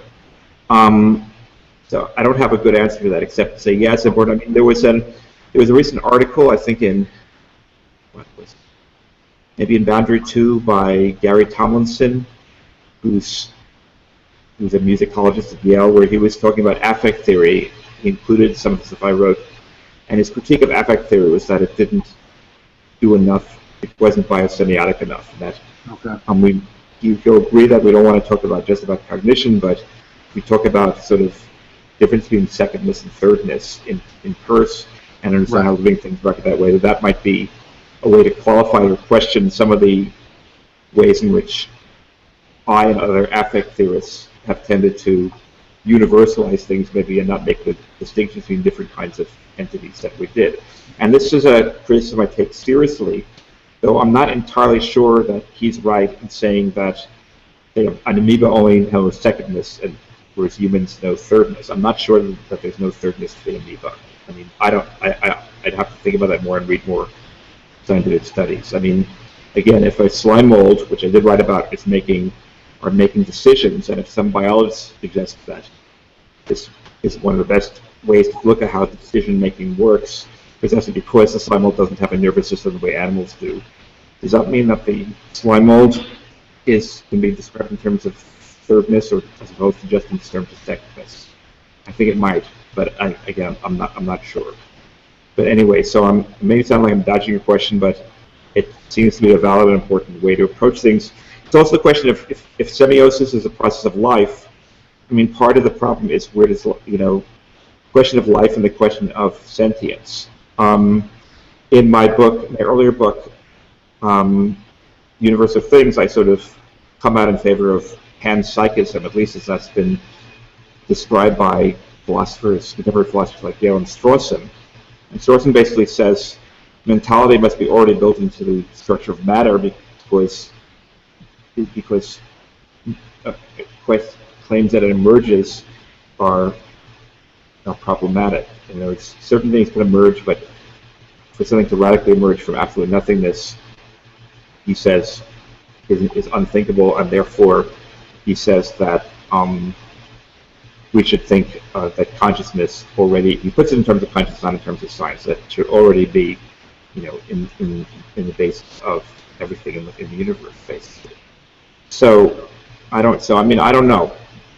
I mean, again, I'm inclined to think that we don't have any evidence that rocks, or specks of dust are thinking in the same ways, in the very sophisticated ways that amoebas and slime molds are thinking, let alone animals. But the question is, which is life, is semiosis or affective ability to think a product of life, or is life itself possible because something like this is already going on? And I'm trying to think. Open question. It's too easy to just say, "Oh, living things have this. It's because it's life." Because you can problematize, life versus non-life as well. Right. One of my philosophy teachers is his favorite philosopher is Whitehead, and that's how I discovered your work. Was he read your book, with Deleuze and Whitehead? Yeah. And no, I remember when we were talking about it, we discussed this same issue, and he said, even the problem is drawing that line. Where does it stop? Because you take Whitehead, you could say the actual occasions are semiotic entities on some basic level, because there's always a kind of selection of what gets retained and. Yeah. So I mean, for me, following Whitehead, the important thing is what Whitehead calls decision. Entities make decisions. There's latitude in their alternatives, and they affect decide in very primitive ways. I mean, like the thermostat decides to turn on the heat or turn it off depending on the radiant temperature. That's something very programmed, and it probably won't have any flexibility of the decision making. Whereas living things do, even primitive living things have more flexibility than that. But again, there's a lot of criticism of vitalism, the vitalism that we see in Bergson and Deleuze, that it's mystifying and talking about a life force when in reality we can now explain pretty well how life arises. Well, we don't know how it arises, but we can understand how life doesn't require extra principles than the physics and chemistry that are already there. So the question becomes, do we want to say that life is the basis of all these things, or do we want to think that these things are materially existent in ways that make life possible? And that's an open question for me. So I don't know. But thank you. And now we have a question from Jesse Bayer. Okay. Hi. Hi. How are you? I'm fine. Okay, that's good. That was my question. No, I'm just joking. I think it actually might be a bit moot after the last. You were just bringing up some questions I had around, I guess, affect theory and this vitalistic critique of vitalism. So perhaps it's a methodological question. I haven't been reading Discognition yet, but I'm really curious about it in terms of its style and method, because I'm interested in trying to use this idea of thinking from these other perspectives as a mode of dilating in my field, thinking about education. So I guess my question is more about like the challenges or traps of this kind of like anthropomorphizing or kind of always looking for the things, the qualities, that liken themselves best to human life, and therefore that we're able to understand them. With, I guess maybe a Spinoza idea that these ideas can never be adequate. They're always tainted or tinged by the lens of our own bodies, and even affect is perhaps tinged by our own bodies. So yeah, I don't know, in writing it, if there were certain ways that you approached those challenges or thought about that kind of all too human regime of representation, which I think maybe Michael was pointing at with semiotics. So you've kind of talked about it already. I don't know if you have any other thoughts. No, that's a good question. One thing is that I kind of agree with Jane Bennett, who says at one point in her book that anthropomorphism might, despite its dangers and difficulties, might be worth doing to some extent to get away from anthropocentrism. So if we think that we're the only people, because we talk, we're the only people who really think, and everything else doesn't, that's maybe more danger than saying that other entities think about things also in ways which ours have affinity with. So I mean, it's not that there isn't a problem with anthropomorphism, but there's maybe more of a problem with anthropocentrism.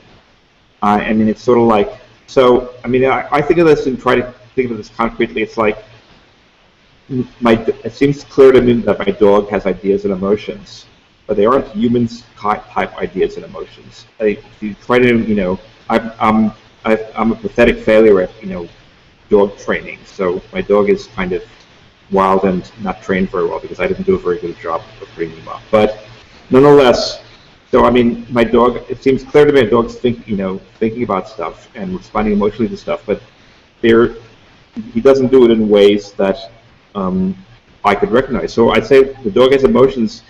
You might say, I might want to say my dog. I think my dog loves me, but what dog love is totally different from people love. I think it's absurd to say that the dog's emotions are human emotions, as it would be to say the dog doesn't have emotions. And people, of course, have said both. So the trick is to understand. I mean, to think about things like emotions or affect or what Whitehead calls feeling in a certain way that wouldn't be too anthropomorphic or anthropocentric. And what that means is think of when Whitehead deliberately uses the word feeling to point to what all entities in the universe do, he's taken that from our human familiarity with feeling, but he also says that feeling is a mere technical term. It shouldn't be understood in an anthropomorphic way. So a way to put that is that you want to think of a category which is not based on how we experience the category or how we use the category, but of which our experience or our existence will be one instance, but not necessarily the guiding instance, if that makes sense. In other words, Whiteheadian feeling, if you follow Whitehead, you'd say that, not only dogs have feelings, but trees have feelings, and slime molds have feelings, and maybe even rocks have feelings, so very kind of boring ones. And the question would be not to say that they're all like how we are, but to understand our own possession of feelings as an instance or development of stuff which has more general application, in the world. And that's not easy to do, but that's sort of the ideal that I'm trying to get towards. So I hope that answers this somewhat. Yeah, that's super helpful. Thank you so much. Okay, who's next? Okay, we're nearing the end, more or less, but we do have one from Theodore and possibly one more. So go ahead, Theodore.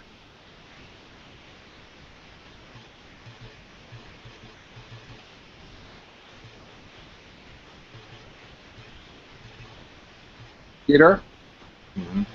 There he is. The audio doesn't seem to be coming through. Can you hear me now? Yes. Okay. Yeah, I was just sort of curious about what you think are sort of like the implications for such a broad understanding of consciousness, and where areas that I guess we could be careful with. Thinking about this bit in the Shaviro essay that is assigned for the first day of class, where the bourgeois class begins to like criticize proletariat treatment of animals, and it's just sort of like a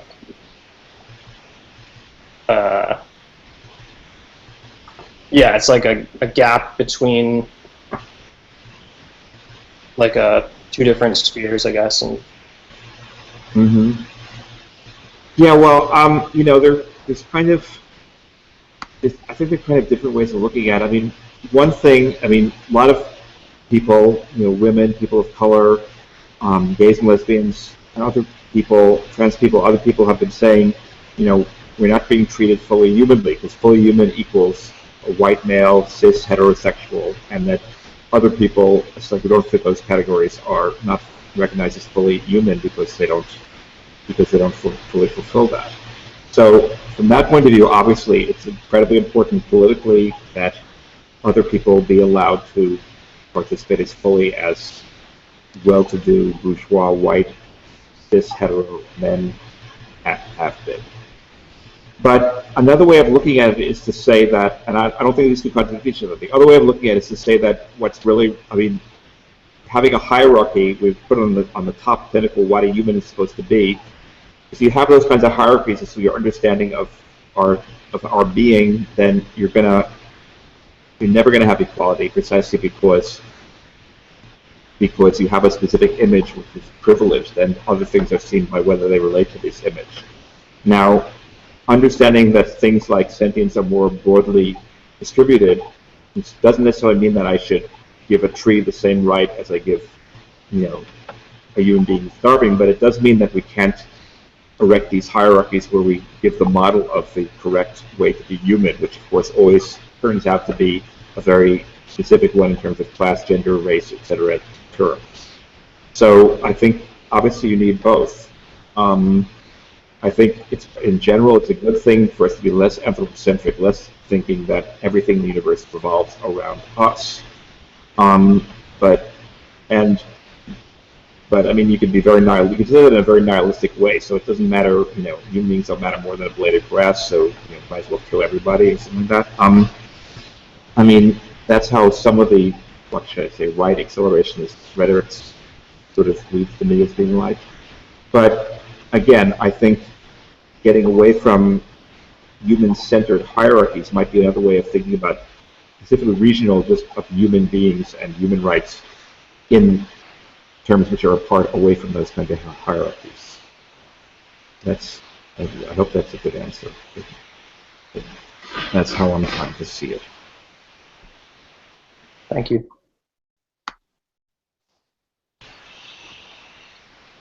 All right. Well, anybody have any final questions you wanna raise?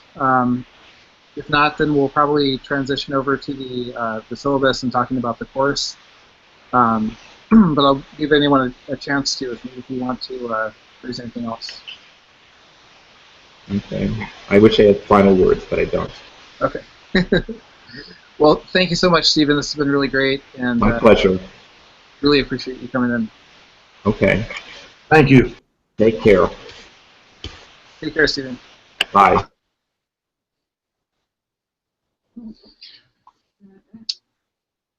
Yeah, that was great. Let me turn up all of your microphones now.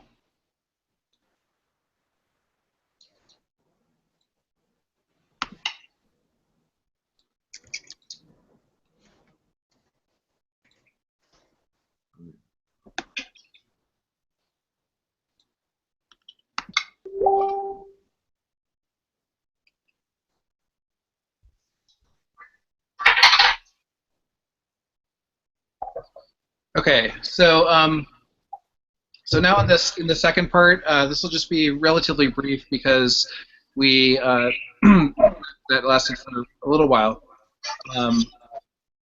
But basically, we're going to go over the syllabus, and so I'm going to do a screen share here.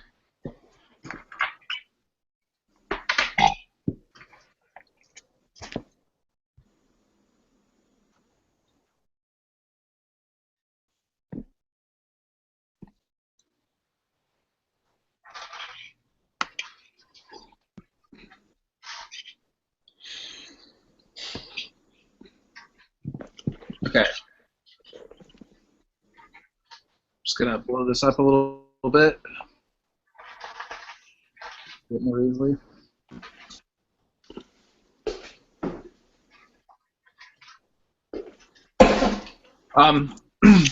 Well, actually, before we do that, why don't we go around and do introductions? I'm gonna turn this off. We'll come back to that in a minute. Let's go around and do introductions, and you can talk about kind of what your background is, because this class is obviously at the intersection of media theory and political theory. So if you could just say a little bit about what your background is in media theory as well as political theory so far, and where you hope to go. Do you plan to continue working at this intersection in the future? Yeah, that's fine to stay and listen, Eileen. Great. Yep, and Jessica. Everybody's welcome to stay. So I'll start with myself, just to give you an example. So my background in media theory came. Well, I'll start with political theory. I studied my undergrad at Evergreen. I did a program called Political Economy and Social Change. which was a interdisciplinary school or interdisciplinary program.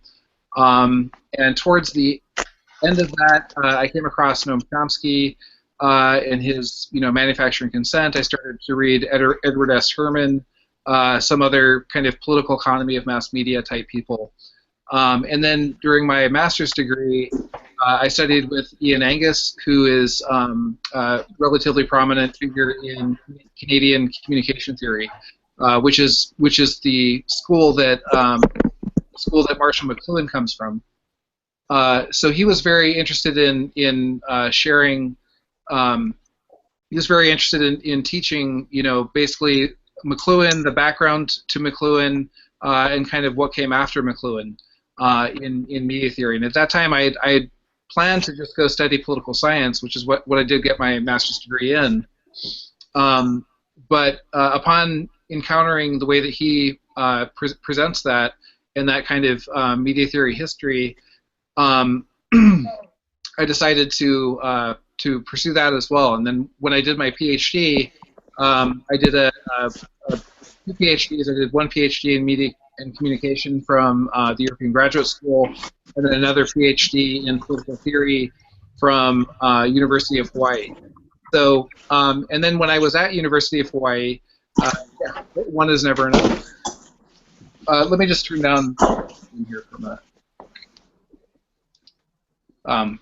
Just getting a few sounds. So, so even when I was doing political theory at University of Hawaii, I was studying with Michael J. Shapiro, and Shapiro is one of the most kind of prominent figures in academic political theory, meaning as a subdiscipline of political science, who has really brought in media studies, media theory, cultural studies into quote unquote political theory proper. So that's kind of always been his domain of what he focuses on. So when I was studying political theory, I was always studying at the intersection of political theory and media theory, even within political science.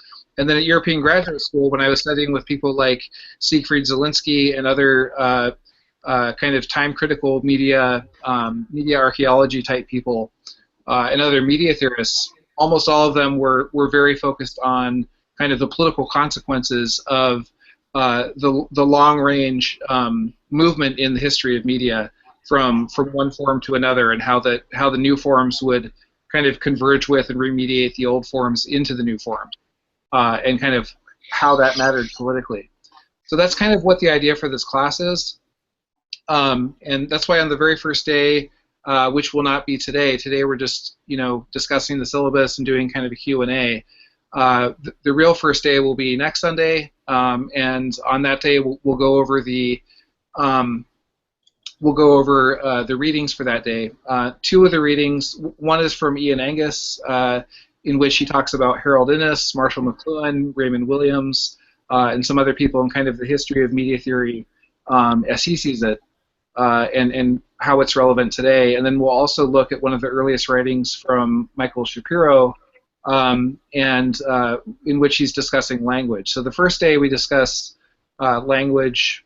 Second time we meet, we'll discuss print and that kind of thing. So anyway, that's my background in these two fields. In terms of future work, I mean, I do have my book Occupy Time, which I already did. I'm planning to put together an edited collection, partially because coming up with all of the readings for this class was really kind of an exciting process, and I realized that I don't think anybody has really done this before, has really brought these two things together in quite the way that we're doing it in this class. So I'm thinking of putting together an edited collection that would have basically, kind of the most important texts from the various periods in media history, in terms of media theory, as well as the most important texts from political theory, and that kind of thing. So that's my future goal coming out of this class later on. So let's maybe start with maybe Michael Downs. You want to go?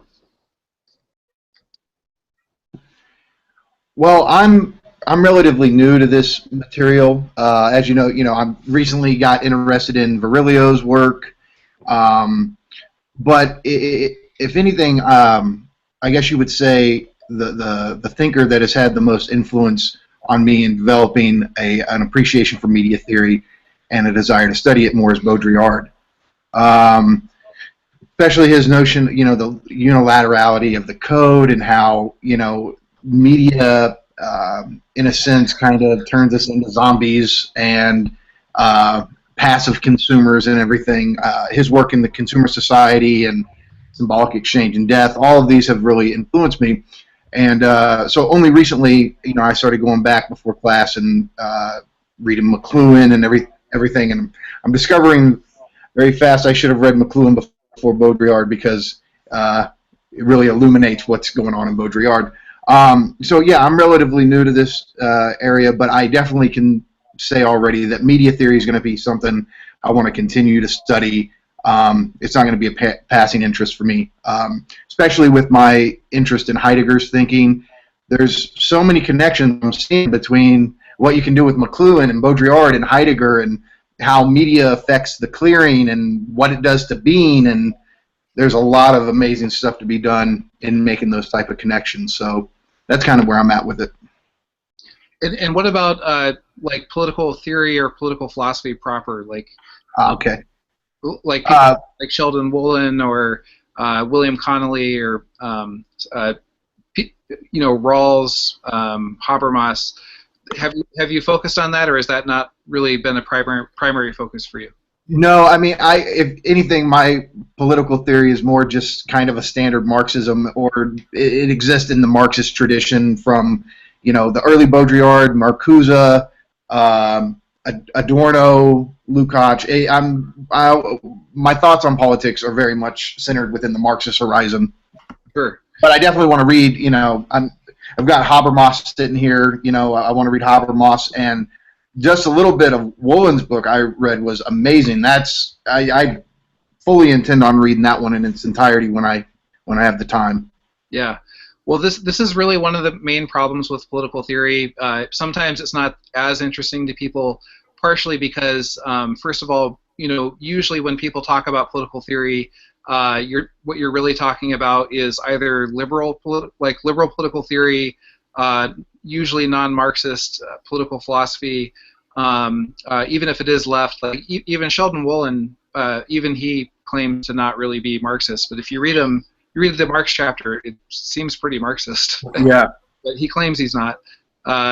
So I don't know, would D&G be considered part of political theory? I mean, because A Thousand Plateaus has definitely influenced me and how I think about politics, apparatus of capture. Capitalism isolates flows and tries not to let them escape, and so part of a revolutionary movement would be the escape of desire, the freeing of desire. That resonates with me a lot. Yeah, some of it I would say for sure, and there have been people like Nicholas Tampio who wrote a whole book called Deleuze's Political Vision. In that book, he really is coming from a political theory angle and basically going through the history of political theory proper, which is technically a somewhat narrow subset of theory and philosophy. Mm-hmm. And what he's doing is he's kind of reading a lot of the major figures such as Rawls and others who are kind of more liberal and are more easily fit in the way that term is actually used, and kind of reading them against the grain by drawing out I would say drawing out the non-liberal aspects of even so-called liberal political theorists. Right. Now, for me, the goal of this class is not really to, go through the whole archive of liberal political theory, but really to do something like what he's doing there. And this is actually very common, both at University of Hawaii, where I'm from, and at Johns Hopkins University, where Tampio studied. Kind of what they're doing is, they're you could say they're deterritorializing liberal political philosophy via kind of continental philosophy, but also very often media theory and and Marxist theory, and that kind of thing. Okay. How about you, Daniel? Okay. Well, my background is in political science. I actually did a thesis on state theory. I'm kind of interested in this course precisely because of that. I mean, there's like a kind of a sub-theme that I'm very interested in that deals with let's say the dimension of modes of communication and of media in general in the construction of consensus in state projects, to put it in those terms. So I have like a very, very shallow knowledge of media theory in general, so I'd like to go a little bit deeper in that sense. And on the side of political theory, yeah, well, my background is very similar, just like Michael said, heavily influenced by Marxist thinkers in general, and also I have like a kind of a, I don't know how to put it, like a genealogical interest in the history of political thought in general, not just the Marxist tradition, but liberal tradition, even other thinkers associated with fascism or stuff like that, like Carl Schmitt. And so I would like to kind of, approach this course from that point of view. Yeah, absolutely, and yeah, that's something that we'll definitely do. And when I was saying that about liberal political theory, that's not to suggest that that is the definition of political theory, but it is kind of the hegemonic perspective within political science, and even within most North American philosophy departments. If you have somebody who's a political philosopher who identifies specifically as that, such as like Charles Taylor and some other people like that, they may be well to the left, and they may be more dynamic than others, but for the most part, they generally see themselves as being within the reign of liberalism, or within the domain of liberalism, or possibly at the edges of liberalism, as a book by Benjamin Arditi is called. And so this is often the case, but there's always been dissidence against that, and that often has come from cultural theorists, people who are doing both cultural theory and political theory, and who or people who are Marxist or feminist and things like that, that basically try to kind of explode the current understanding of what political theory is. Yeah, actually, I had a class with Benjamin Arditi in Mexico City like 4 years ago. Yeah, I didn't know you knew him, but yeah, that's like the point I want to kind of circulate around, and it sounds very interesting. There's also I was recently reading a new like tendency in literary studies, the history of what they call world literature, and kind of relationship it has with the nation states and the building of political projects inside specific territories. And as we know, literature is also like a kind of media, or a mode of media. And so yeah, all of those like subjects are mainly what I'm interested in. Yeah, it sounds great. What was the name of that book? And could you describe, because you mentioned it to me briefly earlier, can you say a little bit about what the kind of structure of the book was, and kind of how you see it potentially informing this? Yeah, I'm actually writing the title of the book and the author.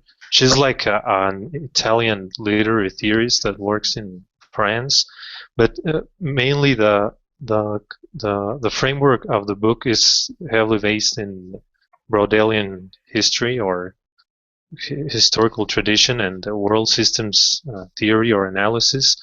And what she tries to do is like analyzing the history of literature and literary transmission and literary style and its relationship to national projects or the construction of national identities in the world system. Of course, she kind of concentrates a lot in Europe, but she also kind of analyzes its impact in third world or in the periphery and all that. Well, the whole of the capitalist world system. So it kind of looks interesting, or maybe it has a lot to do with this course. Yeah. No, it kind of reminds me of the question of, you know, when we say world literature, what do we mean? Because, for example, Sherman Alexie, a novelist like Sherman Alexie, you know, even though he's doing quote unquote indigenous literature, he still, you know, he sees it. He doesn't see it as being simply about a kind of circumscribed identity or subjectivity. He's in almost every story he writes or every film he puts together. You see this movement from the reservation to the city, and then, you know, so from his perspective, it's, you know, indigenous literature is world literature, basically, because it's of global significance. It's not just you know, this localist type of thing. It's of a planetary level register of significance for him. So I think the question of the global or of the planetary is very central to a lot of political questions, and it's one way that you can bring up the relationship between media and politics as well. How about Philip Wohlstetter? Let me turn up your mic. Sorry. I'm on my iPhone now. Can you hear me? Yep. Oh, good. Okay. Political theory. They say there are three schools of the revival of political theory: Sheldon Wolin, the left democratic school, Leo Strauss, the right school, and Alan Ryan, the liberal school. I'm on the left democratic school, and there's a new book out by a classicist, Paul Cartledge, called Democracy, a Life, which has one paragraph in it that I thought, that's what I feel, so I think I'll read it out loud here. Sure. Suppose one were to argue that what the ancient Greeks, or at least the ancient Athenians, understood both practically and symbolically by demokratia was something much more like Lenin's revolutionary Bolshevik slogan, the dictatorship of the proletariat. Or conversely, that what the average citizen of a modern democracy takes democracy essentially or substantially to be would have been dubbed, more or less dismissively or contemptuously, by a convinced ideological democrat of ancient Athens as, at best, disguised oligarchy. Those are positions I myself shall argue for. Anyway, basically, so my own particular thoughts at the moment are the vision that Marx is articulating in his work and the notion of democratia as an idea are converging. They're essentially the same thing. Both of them are incompatible with capitalism.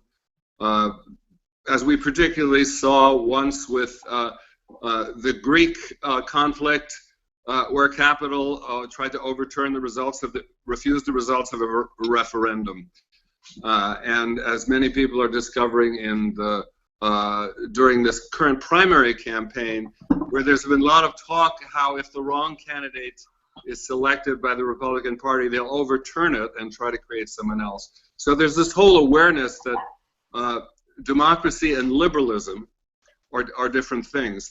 That's where I stand politically.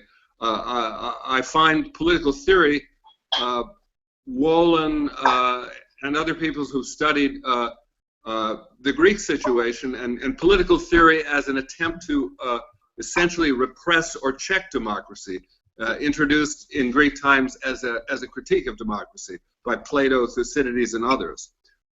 So that you have in Greece a political practice of democracy and also a theory which is essentially telling us why it's bad. And that has persisted down to the present in academia.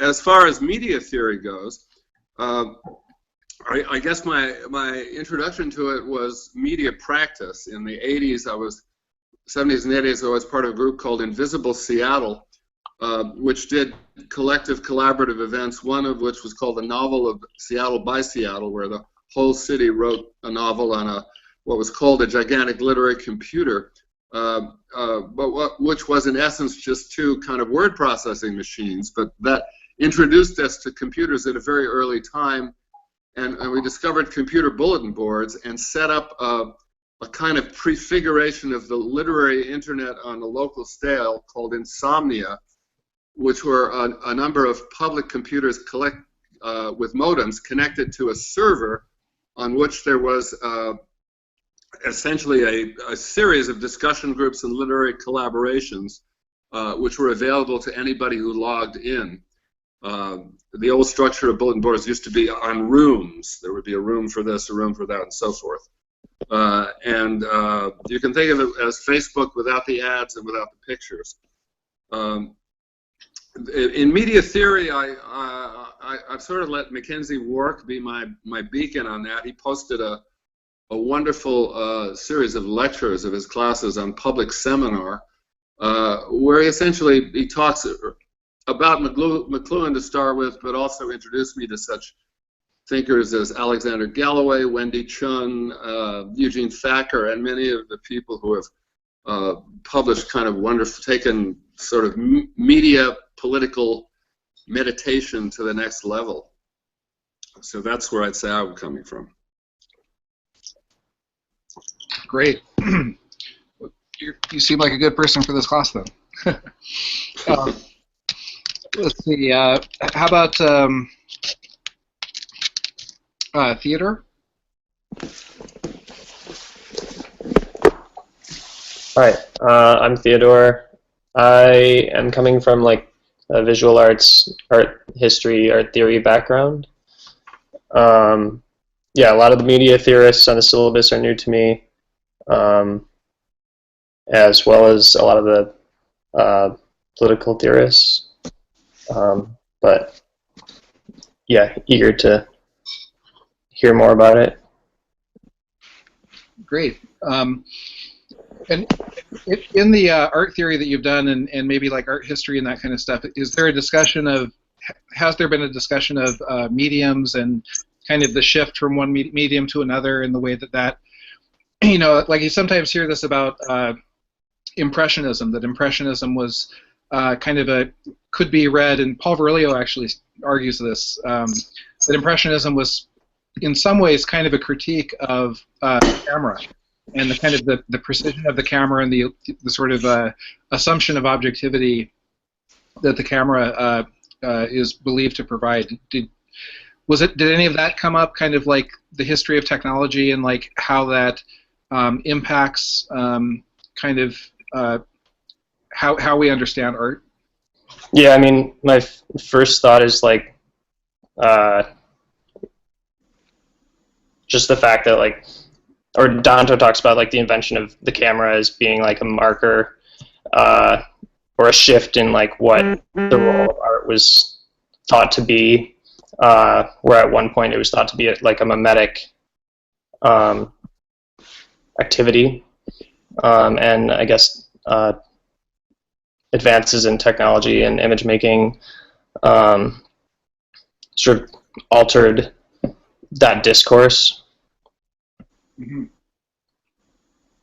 Okay, great. Well, yeah, that kind of thing. I think that kind of thing that you have a background in, and insofar as that has come up, will be really helpful for this class.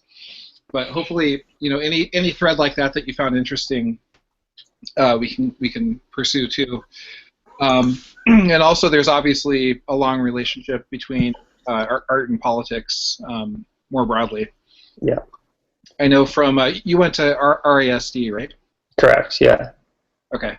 And that's where anybody who reads Jacobin magazine, which, if you've ever looked at it, is very well designed. At least in my opinion, it's very well designed.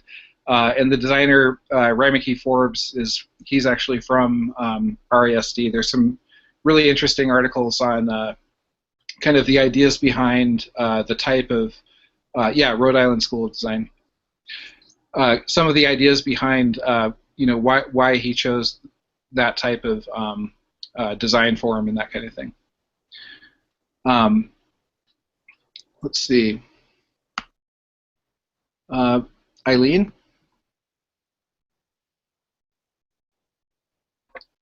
Hi, everybody. Can you all hear me? Yeah. My name is Eileen. I like to listen into these free seminars, and I'm a member. I try to get into the archives whenever I can, but I haven't really had a chance to. So I thought, okay, there's this happening today, so why not listen? My background, generally speaking, I did my BA here in Calgary, Alberta. It was the first 2 years were in sciences because I was really interested in becoming a doctor, and then I started studying psychology, and that screwed everything up. And then while I was studying that, I pursued philosophy, so my BA is in philosophy and psychology. And then I decided, okay, why not try to make it more impossible to find a job? So I went to Belgium and did an MA in political philosophy over there at Caille Leuven in the Catholic University of Leuven in Belgium. And so I mostly what I do? I mostly visited or revisited Foucault's ideas of resistance and how to be a political actor in sort of like an ethical perspective. How can one constitute oneself in order to behave in an ethical manner, and how to act in sort of politically subversive ways in order to sort of like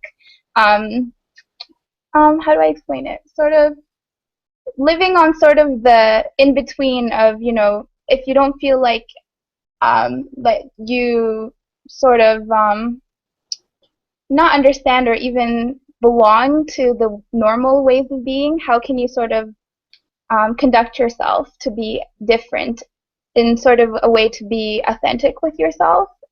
So that's sort of what I focused on with respect to my thesis, but it's been 2 years this coming September that I've been out of school, so I feel really rusty. So I try to use these sort of seminars and do some readings of articles to keep my brain a little fresh, because I feel so rusty philosophically. So that's just a little bit about me. That's cool. So when you say political philosophy, do you mean you were in a philosophy department and you selected out of the various types of philosophy to focus on political philosophy, or do you mean that you were in a in say like a political science department and that was a subdiscipline of political science? It works really weird in KUL. So basically they have 3 or 4 departments, or like not even departments of philosophy, but like little institutes within the Institute of Philosophy. And I did my research under like a political philosopher, but he didn't really help me out with like, oh, you belong to this institute within the bigger institute. He's like, yeah, just write your thesis and I'll look after it a couple times. And so I didn't really belong to the political institute within the Institute of Philosophy at all. I just basically did my own thing, which is basically what you do there because they don't really care about what you're doing. I felt like totally on my own and not supported whatsoever. So it was sort of difficult. And my advisor just didn't really. We talked like 4 or 5 times over the whole year, and it was rarely about my thesis. So that's just the attitude he held. So it was a weird experience of basically doing everything yourself and hoping that you graduate and pass your defense. Wow. Do you have plans for pursuing either of those things in the future? I don't have plans, but I have an intention. Yes, okay. I have an intention. I don't know how it's going to materialize, but yeah. Very cool. Okay. Mm-hmm. Chris? Hi, I'm Chris Vilmeret. I finished my master's in English at Oregon State University about 10 years ago, and there I was studying literature and culture, but I mainly was trying to write about internet culture and media theory in those terms. I did my thesis on memes and networks, and drew a lot on Foucault, Deleuze and Guattari, Alex Galloway. Tried to kind of marry Deleuze and Guattari with Guy Debord, somewhat successfully. And so since then, I've not been officially working as an academic, but basically retained an interest in it. Read a lot of blogs. Got into accelerationism and a lot of kind of trending topics. Most recently, I've been into media theory in terms of stuff like Friedrich Hitler and Catherine Hale's work that looks at the different ways that humans interact with computers and the way that computers kind of mimic human capacities, and kind of the emergent intelligence that arises out of human-computer interaction. So yeah, I've been interested in questions of cognition, information processing, the history of secretarial work and its gendered nature, and how that's come to be automated by computers. So yeah, I'm really interested in the medium of text, for example, how computers are largely based on that medium, and the way that literacy and intelligence are kind of perceived in our culture as being very closely related. And now that computers are becoming what we could describe as literate, they're able to process text and read. So it's kind of challenging our understanding of cognition, intelligence, etc. So I'm really interested in those ideas. In terms of political theory, I'm really interested in Marxism and autonomous theory, stuff like that. Yeah, it's and it would be really interesting to connect that with the media theory work, I think. Yeah, it's kind of interesting that. Oh, no, let me just turn this down.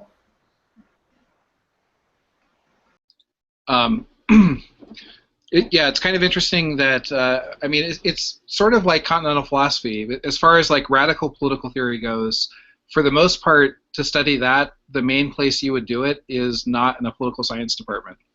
And same thing with philosophy. If you want to study anything other than analytic philosophy, it would be almost anywhere other than a philosophy department, which is very strange. But there's definitely some truth to that, I think. Sorry, did you say something, Chris? I was saying, yeah, I went into English departments because of my interest in philosophy, continental, Deleuze and Guattari, stuff like that, and they were, much more open to me doing stuff like that. So yeah, I wound up there. Yeah, and so much media theory. I mean, probably the main place where media theory is teachable or studyable is probably communication departments usually, but it's also relatively widespread in English departments, art departments, a variety of other places like that, and occasionally in political science. But within political science, usually media theory is kind of limited to like studying the effects of the news media, the newspaper, maybe cable television news, and how cable television news might frame elections and that sort of thing. That's also kind of a narrow definition of the political as well, because it doesn't raise the basic questions that media theory raised, which is like what type of media or what type of technology we have at a particular moment is itself very political and has very political implications for the entire realm of power and politics. And I guess like in political science, so much of it is focused on kind of predicting the outcome of elections and using statistical models and that kind of thing. So it's a little bit interesting that with big data and the data humanities and that kind of thing, that now there actually is a bit more of a turn towards, and then also within some of the types of philosophy that we do here, there's a bit more room for and a bit of a turn towards mathematical theory and set theory and that kind of thing, and more rationalist types of assumptions. But I think it's being done in a way that if it was brought together with media theory, which some people are doing to an extent, like Lev Manovich is arguably doing that, that if it was brought together with political theory, could really produce a kind of a new genre of thinking. Within political theory, there's Davide Panagia, who has a whole project called Data Politic, where he's kind of drawing on some of the newer media theory that Mackenzie Work does and Lev Manovich and other people do. So there is that sort of thing too. Let me just check on William here. Yeah, it seems like his microphone's not working, so I'm gonna do the screen share that I was doing earlier. We can go over the syllabus. Okay.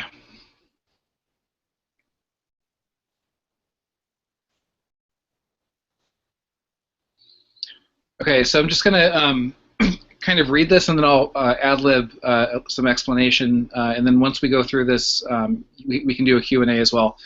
And I will post this link in the discussion. Want to look at your own copy of it? So we start off with, well, let's start off with the basics.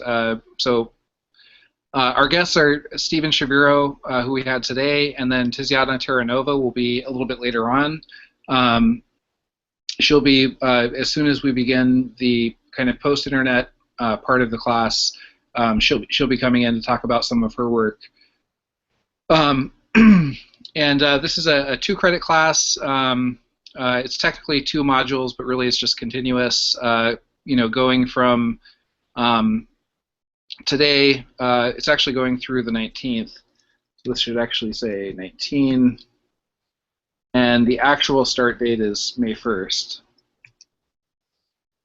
I'm going to erase that. But and we're going from 4:30 to 7 on each of those days.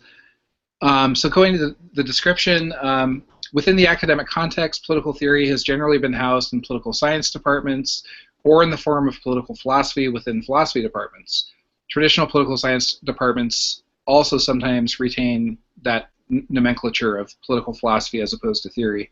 But really, when we say political theory, what we're usually talking about there is Sheldon Wolin kind of developed the way that that phrase is used in a North American context or an Anglophonic context. And for the most part, political theory is intended to be critical, but there's also the kind of hegemony of liberalism within political science as a whole. So that's kind of what I was talking about earlier.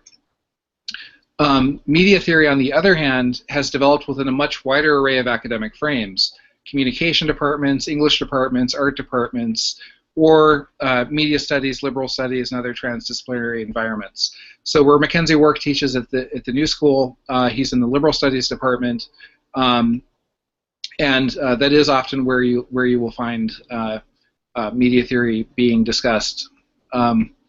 And yet, political theory and media theory alike derive from comparable attempts to move beyond disciplinary methodologies and canons, so as to engage the always political question of mediation alongside the always mediated question of politics.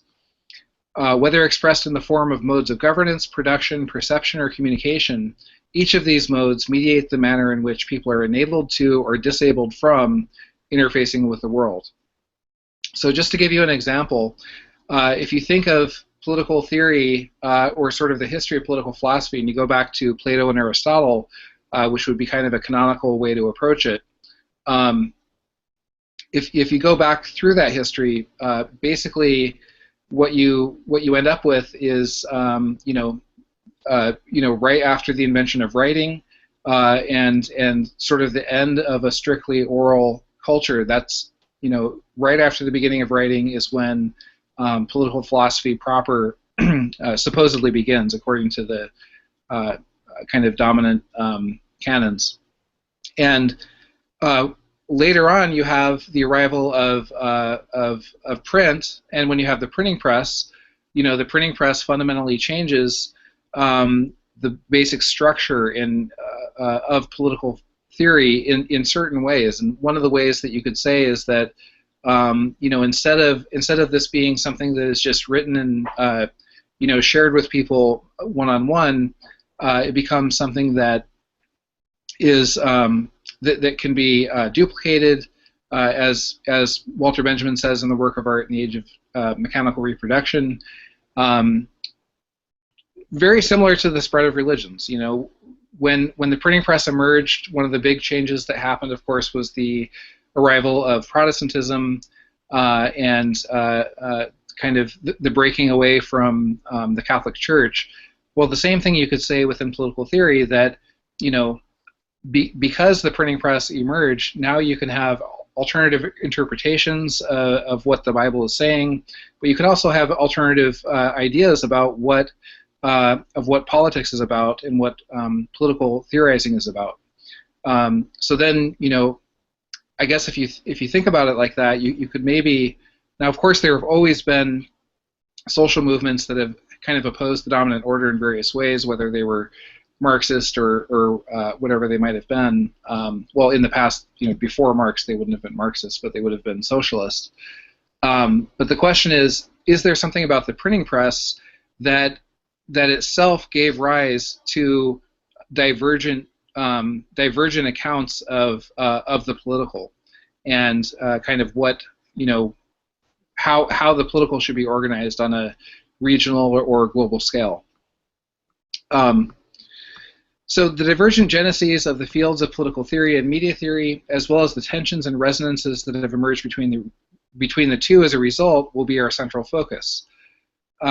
So now, going off of this part about how there are sometimes tensions and resonances, for instance, some media theorists hold that while media theorists often read political theorists rarely read media theorists. The outcome of such an asymmetry, of course, would be that the mediating conditions of possibility for contemporary modes of governance and production would remain little understood by political theorists. This part of the description is referring to a discussion that Mackenzie Wark kind of introduced on his Facebook, where he had been reading a Wendy Brown article, and Wendy Brown is a political philosopher from UC Berkeley, and he was just noticing that she really doesn't address media theory that much, or technological theory or that sort of thing. It's still this sort of abstract political theorizing that even though in Wendy Brown's case it's explicitly Marxist, it may be Marxist, but is it really materialist in the sense of being cognizant of the effects of media and the history of media transformation, how that transforms the political field, and how that transforms what we are even sharing within the political theory literature, kind of thing. So he was really raising the skeptical question and saying, it seems like, for myself, this is Mackenzie Wark, it seems like for myself, I read political theory, I read this abstract stuff, and I address politics, and I bring in people like Wendy Brown into my writing, but at the same time, I'm also reading all of these, media theorists and addressing that too. But I don't see political theorists doing that. Now, it's true that if you look, a cursory glance, it would definitely I'm not saying that he only did a cursory glance, but if you look at political theory kind of briefly, it can appear that it maybe does not really address media that much. But actually, there are a number of political theorists who do address media. It's just that they're not necessarily the most prominent political theorists, partially because political theory has this reputation that if it's truly political theory, quote unquote, that it will just sort of talk about the political in the abstract and won't really address material situations, material conditions of possibility for political power and political decision making and that kind of thing. But really, there are a number of them, and so some of the ones that I've mentioned, I mean, really, Jody Dean is a very good example. Jody Dean, who has written recently quite a bit about communism, the communist horizon, and her new book, Crowds and Party. Those books don't seem to be that way, but if you look at some of her older books, some of her work on publicity, on the public sphere and that kind of thing. She has another book on communicative capitalism, which is definitely in the realm of media theory or at the intersection of media theory and political theory. She has another book. She has a number of books on that, especially on the internet and the question of whether the internet is actually intensifying democracy or making radical possibilities emerge, or whether it's not. And she tends to come down on the side of arguing that it doesn't that much, and that people use the internet relatively uncritically. And in that respect, she is. I mean, that's what a lot of political theorists argue in terms of the technological end of it. But there are others, such as like Nick Chernyshek, who is a political science graduate. He worked in international relations before he developed accelerationism, that kind of stuff. So he's coming out of the political theory and international political theory traditions. He was very familiar with constructivism in IR. If you look at his PhD dissertation, it's really dealing with world politics primarily, and it's international political theory is what it is. So anyway, so there are examples of political theorists who do address media theory. And let me go on to the next sentence. So conversely, however, some political theorists hold that media theorists don't read political theorists broadly enough, and as a result, they miss the state and the economic conditions of possibility, that buttress some modes of perception and communication while suppressing others. So here you could say that basically what this sentence is referring to is the way that capitalism, the modern state, and that sort of thing are not only a product of new forms of media or of recent forms of media like print. Yes, they are that, as Benedict Anderson argues, as Habermas and others argue. For sure they're a product of it, but also the state itself helps to determine what types of technologies emerge and what types of media emerge now. To give you an example of that, all you have to do is to think of the internet. Where did the internet come from? Originally, the internet was, developed by the U.S. military as a way to, which is an arm of the state. The internet was developed by the U.S. military to deal with the electromagnetic pulse, the EMP, that comes when a nuclear bomb is dropped. So the whole idea of the internet actually came from the government, came from a state. So you could say that the American state was a central condition of possibility for the emergence of the internet. So in a way, if we're not dealing with political theory and we're not dealing with the question of power, we can easily miss some of these central questions.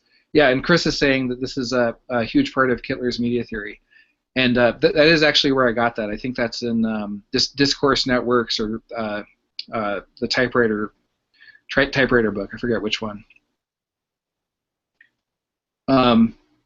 Yeah, exactly. Michael's saying that so there's basically a kind of hermeneutic circle between politics and media, and yeah, I would say that's exactly right. In the Kittler book is gramophone, film, and typewriters. Chris is saying here.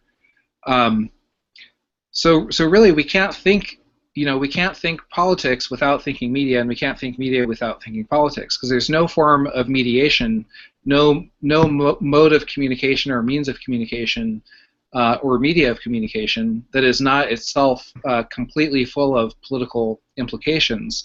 And likewise, there's no way to talk about the development and history of technology and media without thinking about the economic conditions of possibility for it and the state conditions of possibility for it. So moving on, one outcome of this is the broad circumvention of media theory-oriented political theorists within media theory, and thus, of course, the loss of potential resonance between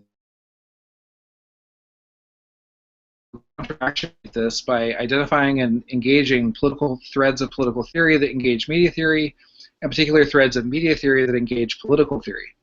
At the same time, it seeks to survey the prevailing approaches to interdisciplinarity and transdisciplinarity within the two fields, addressing the question of how critical engagement alongside, within, and between them might be more effectively transversalized. The seminar's objective will not be the celebration of one point of departure in opposition to another point of arrival, but engagement with moments of resonance and divergence between differently situated, yet overlapping fields of research and practice. So this section on texts, as I say here, all the texts are embedded below. You don't have to purchase anything necessarily unless you want to, except for Shaviro's discognition. But we've already done that, and even discognition, the intro to that is available on Stephen's blog. If you want to just read the intro, it's somewhat similar to what he said today in the lecture. And there's also now an ebook available of that if you want to look at that on Amazon, so you don't have to wait for it to arrive and that kind of stuff. And then we also have here suggested readings for each section, and I'll come back to that after we go through this. So the basic structure of the seminar, it's composed of 4 2.5-hour sessions, and each of these is split between a lecture lasting about 30 to 60 minutes, as Stephen did today, and a group discussion for the remaining time. Readings are set for each week, and students are asked to present for at least 15 minutes on at least one of the week's readings. And the final assessment is a 1,500-word essay on a topic that we agree upon. And we're drawing upon political theorists like Benedict Anderson, Arendt, Jody Dean, Habermas, Michael Shapiro, Sheldon Woolen, and others, who, all of these that I've selected, I specifically selected those political theorists who have taken media theory seriously and media history as central to their work in some form. And then also drawing upon media theorists like Ian Angus, Benjamin Bratton, Marshall McLuhan, and all of them have done basically the opposite thing, where they start for media theory and draw the political implications of it out of the kind of transformations in media. And so each day in the class, the way that it's set up, I've really focused on more contemporary figures. So each day we have 4 readings. 2 of those readings are media theorists who also do political analysis, and 2 of them are political theorists who also do media analysis or media theory. And I tried to focus mostly on more recent ones. So we're not really doing ancient political theory in here, or medieval political theory, or anything like that, or media theory.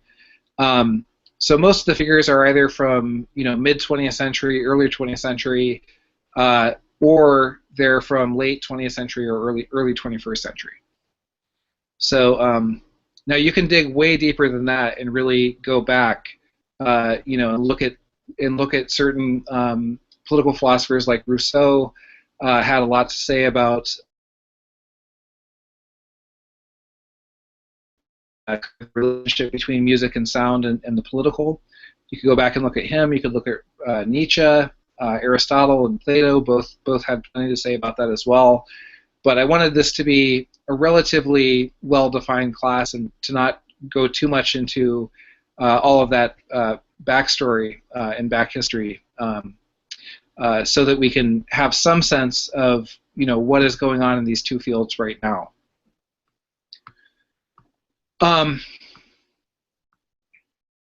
So in terms of selection criteria, the seminar emphasizes these two periods for all the required readings. All suggested readings include a broader array of figures in these fields.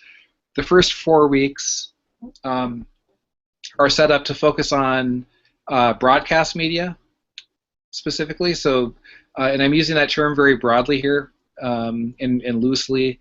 But broadcast essentially meaning any form of media that starts from a single source and kind of goes outwards towards a mass population.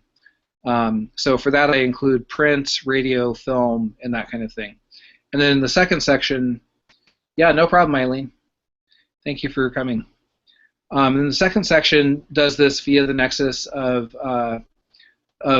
network media and the political. So this would be the internet, World Wide Web, social media, and that kind of thing. And the way that I'm doing it, if you look at it, it looks relatively straightforward, historically organized. But really, we're looking at broadcast media. When we get to the section on the rise of the internet, one of the big things that happens is what's called convergence or remediation, which is when a new form of media reincorporates all previous forms of media into that new media form. So when the internet emerges, it brings with it cinema, music, every type film, radio, every type of media that previously existed becomes remediated into the new sort of hegemonic media form. Similarly, when we're in the network media section, we'll also be considering the question of to what extent has the effects of prior media forms such as print, to what extent has there been continuity? Have things fundamentally transformed, or in some ways have they stayed the same as well? Okay, so going over the schedule, you can see here this part 1 is all broadcasting politics, politicizing broadcast, and I put the subtitle here, Thinking the International, because this is basically referring to Benedict Anderson. Benedict Anderson argues that the rise of print media is absolutely fundamental to the rise of the nation state, because basically as soon as you have print, yes, print could go all around the world and could conceivably create a global state, but at least at first, the way that transportation, to transport the things that were printed, it was not very easy to transport those around the entire planet at one time. It would really be, within a smaller scale, at least within a 1 to 2 day travel period. So if you think of it like that, it makes sense that we have all of these different nation states that are relatively large, but there's enough of them that we have less than 200 of them around the world, and they don't really coalesce. So we have this phenomena called the international. And international meaning that the basic unit of world politics is the nation.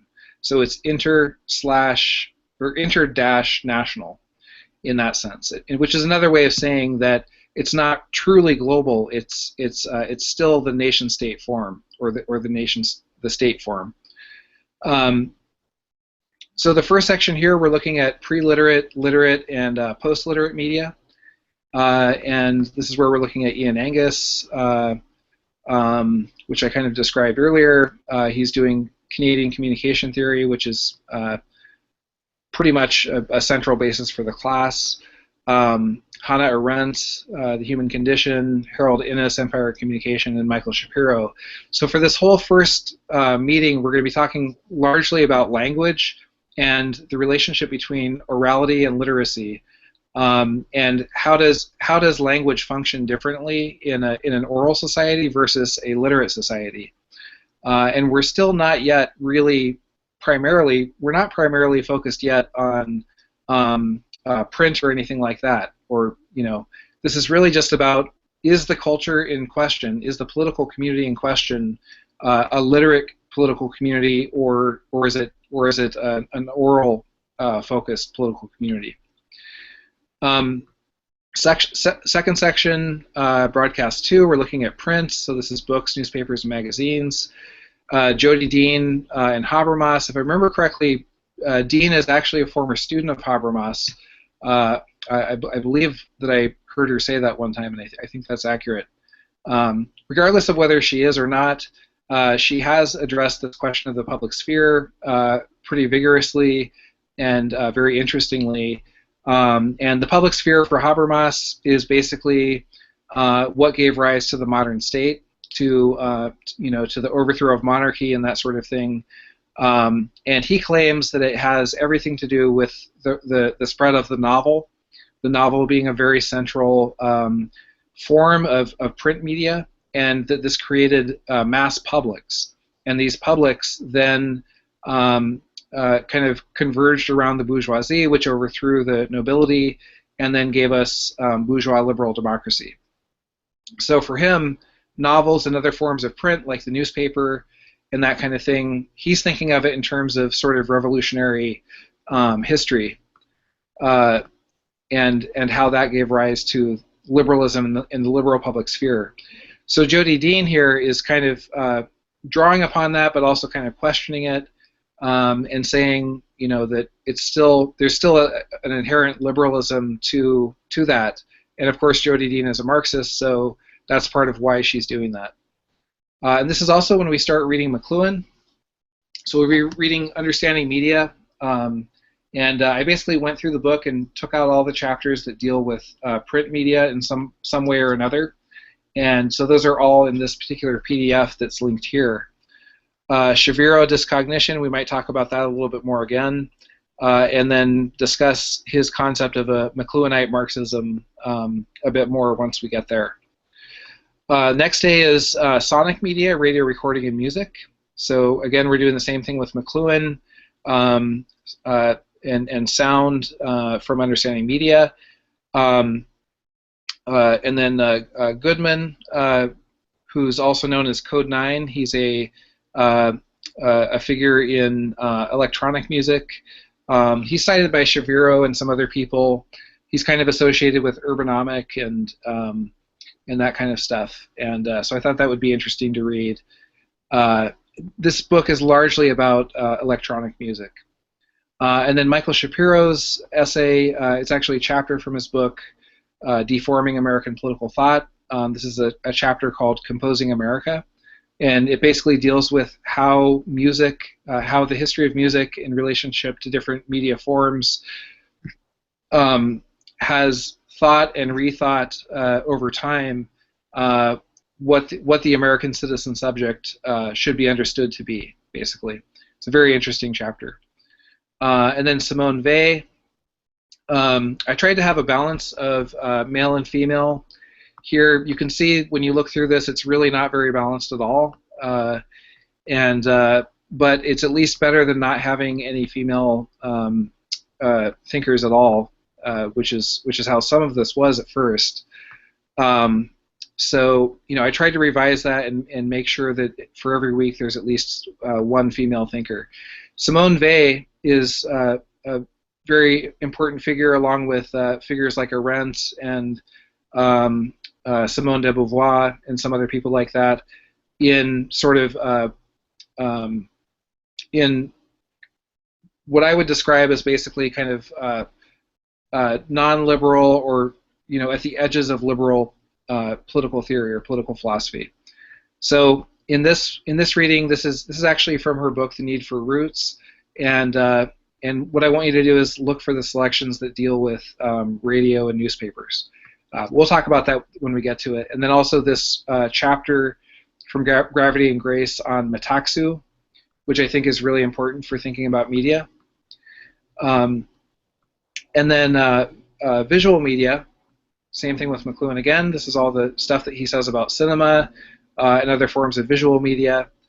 And then Michael Shapiro, cinematic political thought. Aside from, as I said, many political theorists and political scientists who deal with media, for them the main thing they talk about is newspapers and cable news and that kind of stuff. For Shapiro, cinema is really the main media form that he's looking at. He also looks at some other forms, like I said, like music and sound and print and fiction and that kind of stuff. But cinema is really probably his central thing, I would argue. So I thought, this is really the best reading for getting a handle on how he approaches that.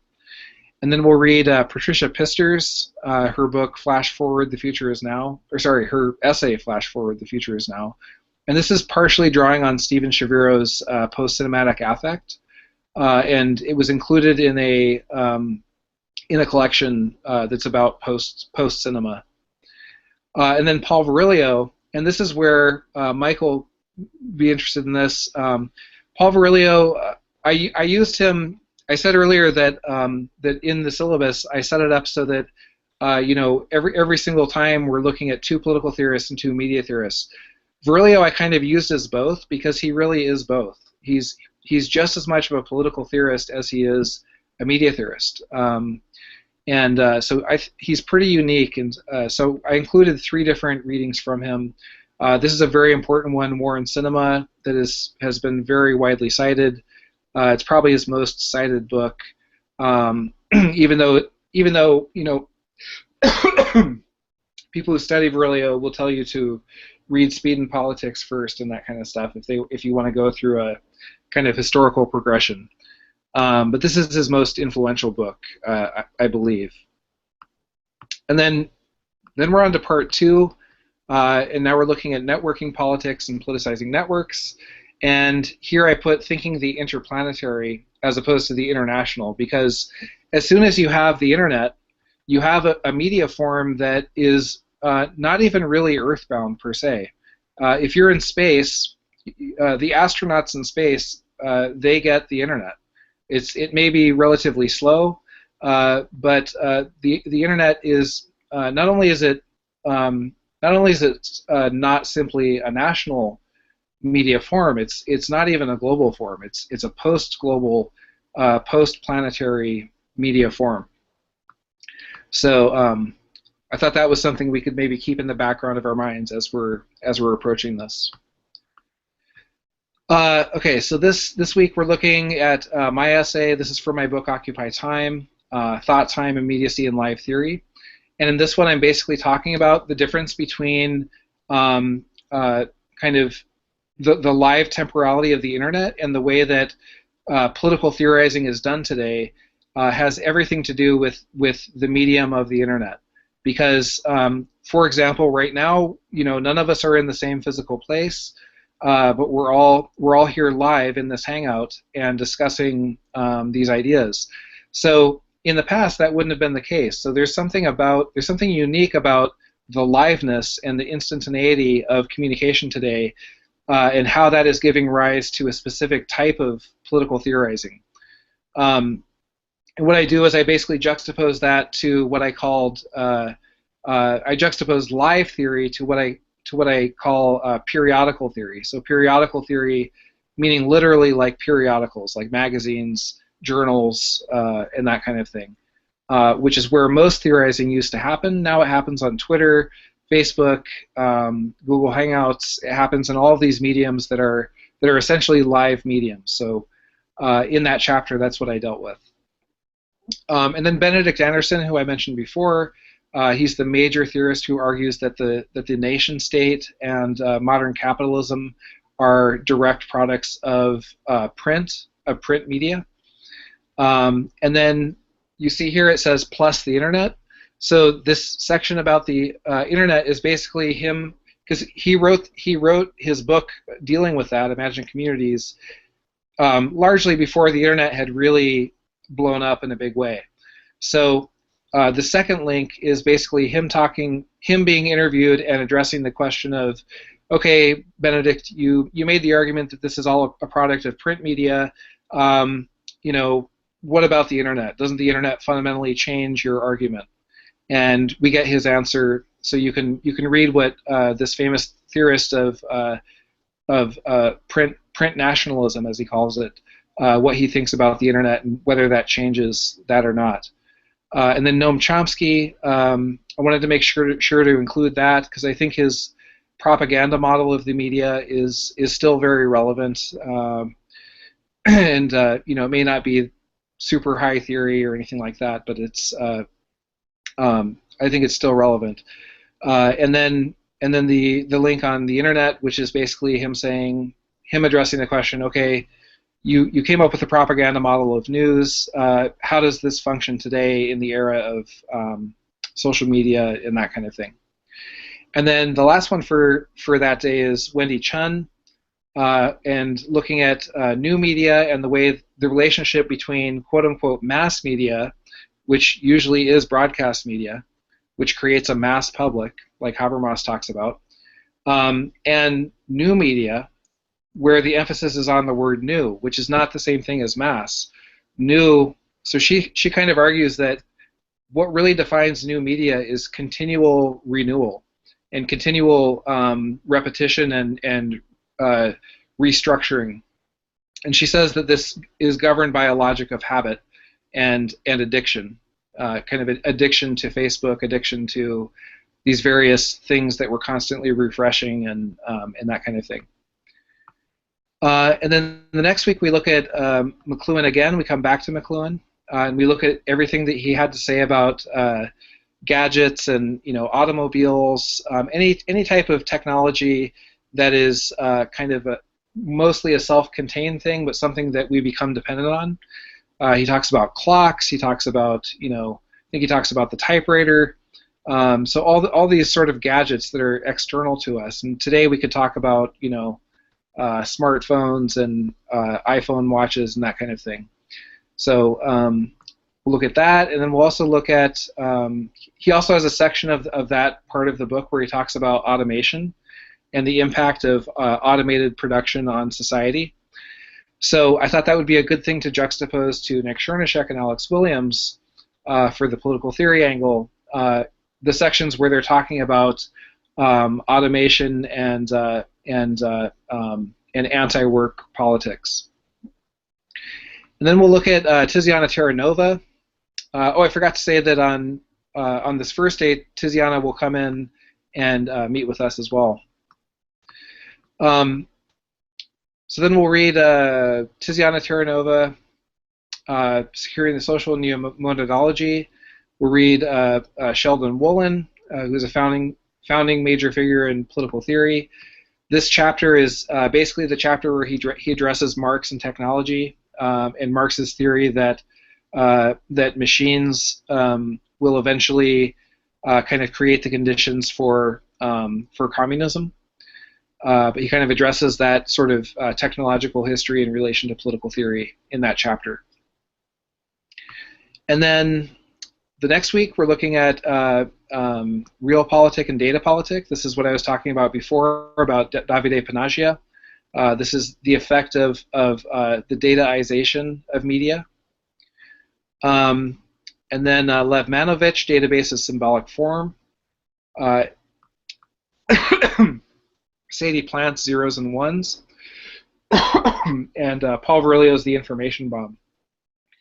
All of which go together very well.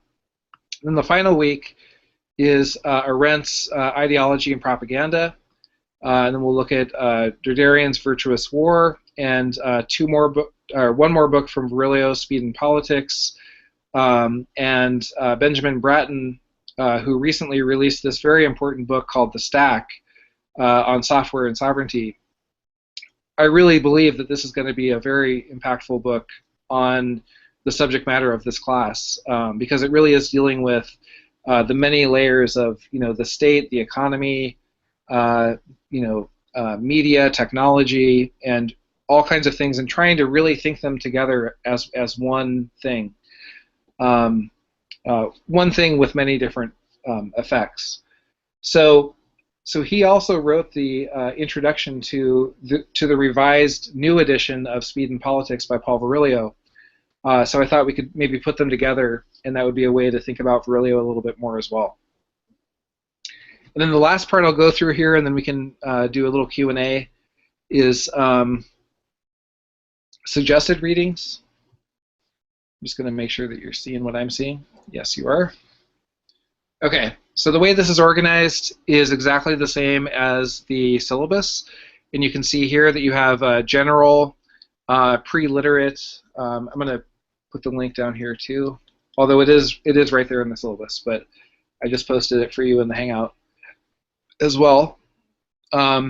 It's organized the exact same way. It just has many more readings that I didn't include in the syllabus itself, but thought would still be relevant for you if you want to look further into any of these fields in more detail. This is where you can go and do that.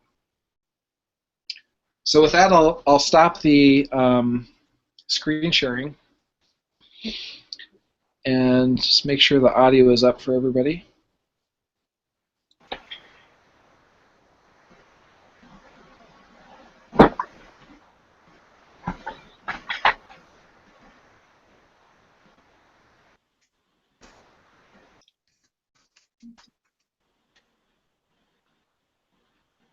Okay. So any questions that you guys have?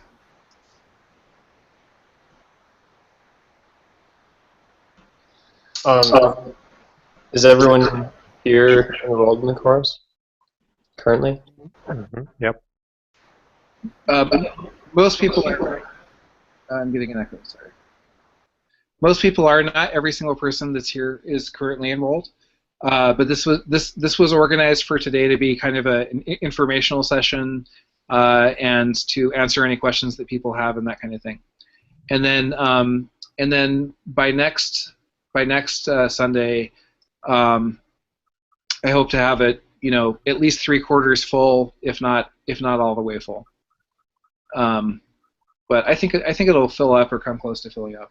I just haven't had time to do that because I spent so much time on the syllabus, which I thought was going to be. I thought the syllabus would be a little faster to put together because I do have a lot of background in this, but and I have taught classes before. But really, I found that I couldn't really just recycle a previous syllabus because of the way that this class is like comparative, and we're comparing the simultaneous development of these two fields.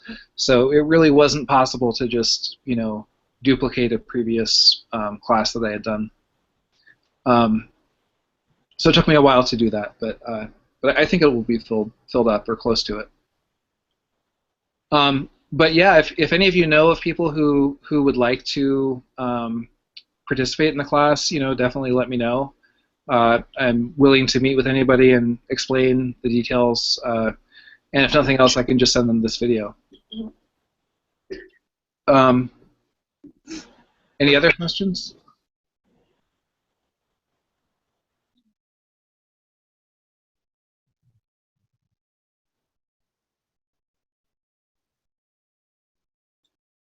No other questions? Okay. All right. Well, it's been quite a while now. It's been about 3 hours and 15 minutes. So, so I'll close it out. And oh, did you want to say something, Dana? No, I was just reading William's message on the. He's in panic. Yeah, he's panicking.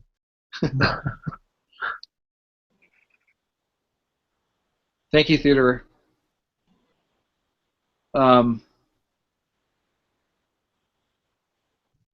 Yeah, and Chris, yeah, that's fine. But I mean, you don't have to figure it out right now. You can think about it, and even if you don't, you can still have access to the to the videos that we produce. Are you a member right now or not? I can't remember. Oh, you never did. Okay.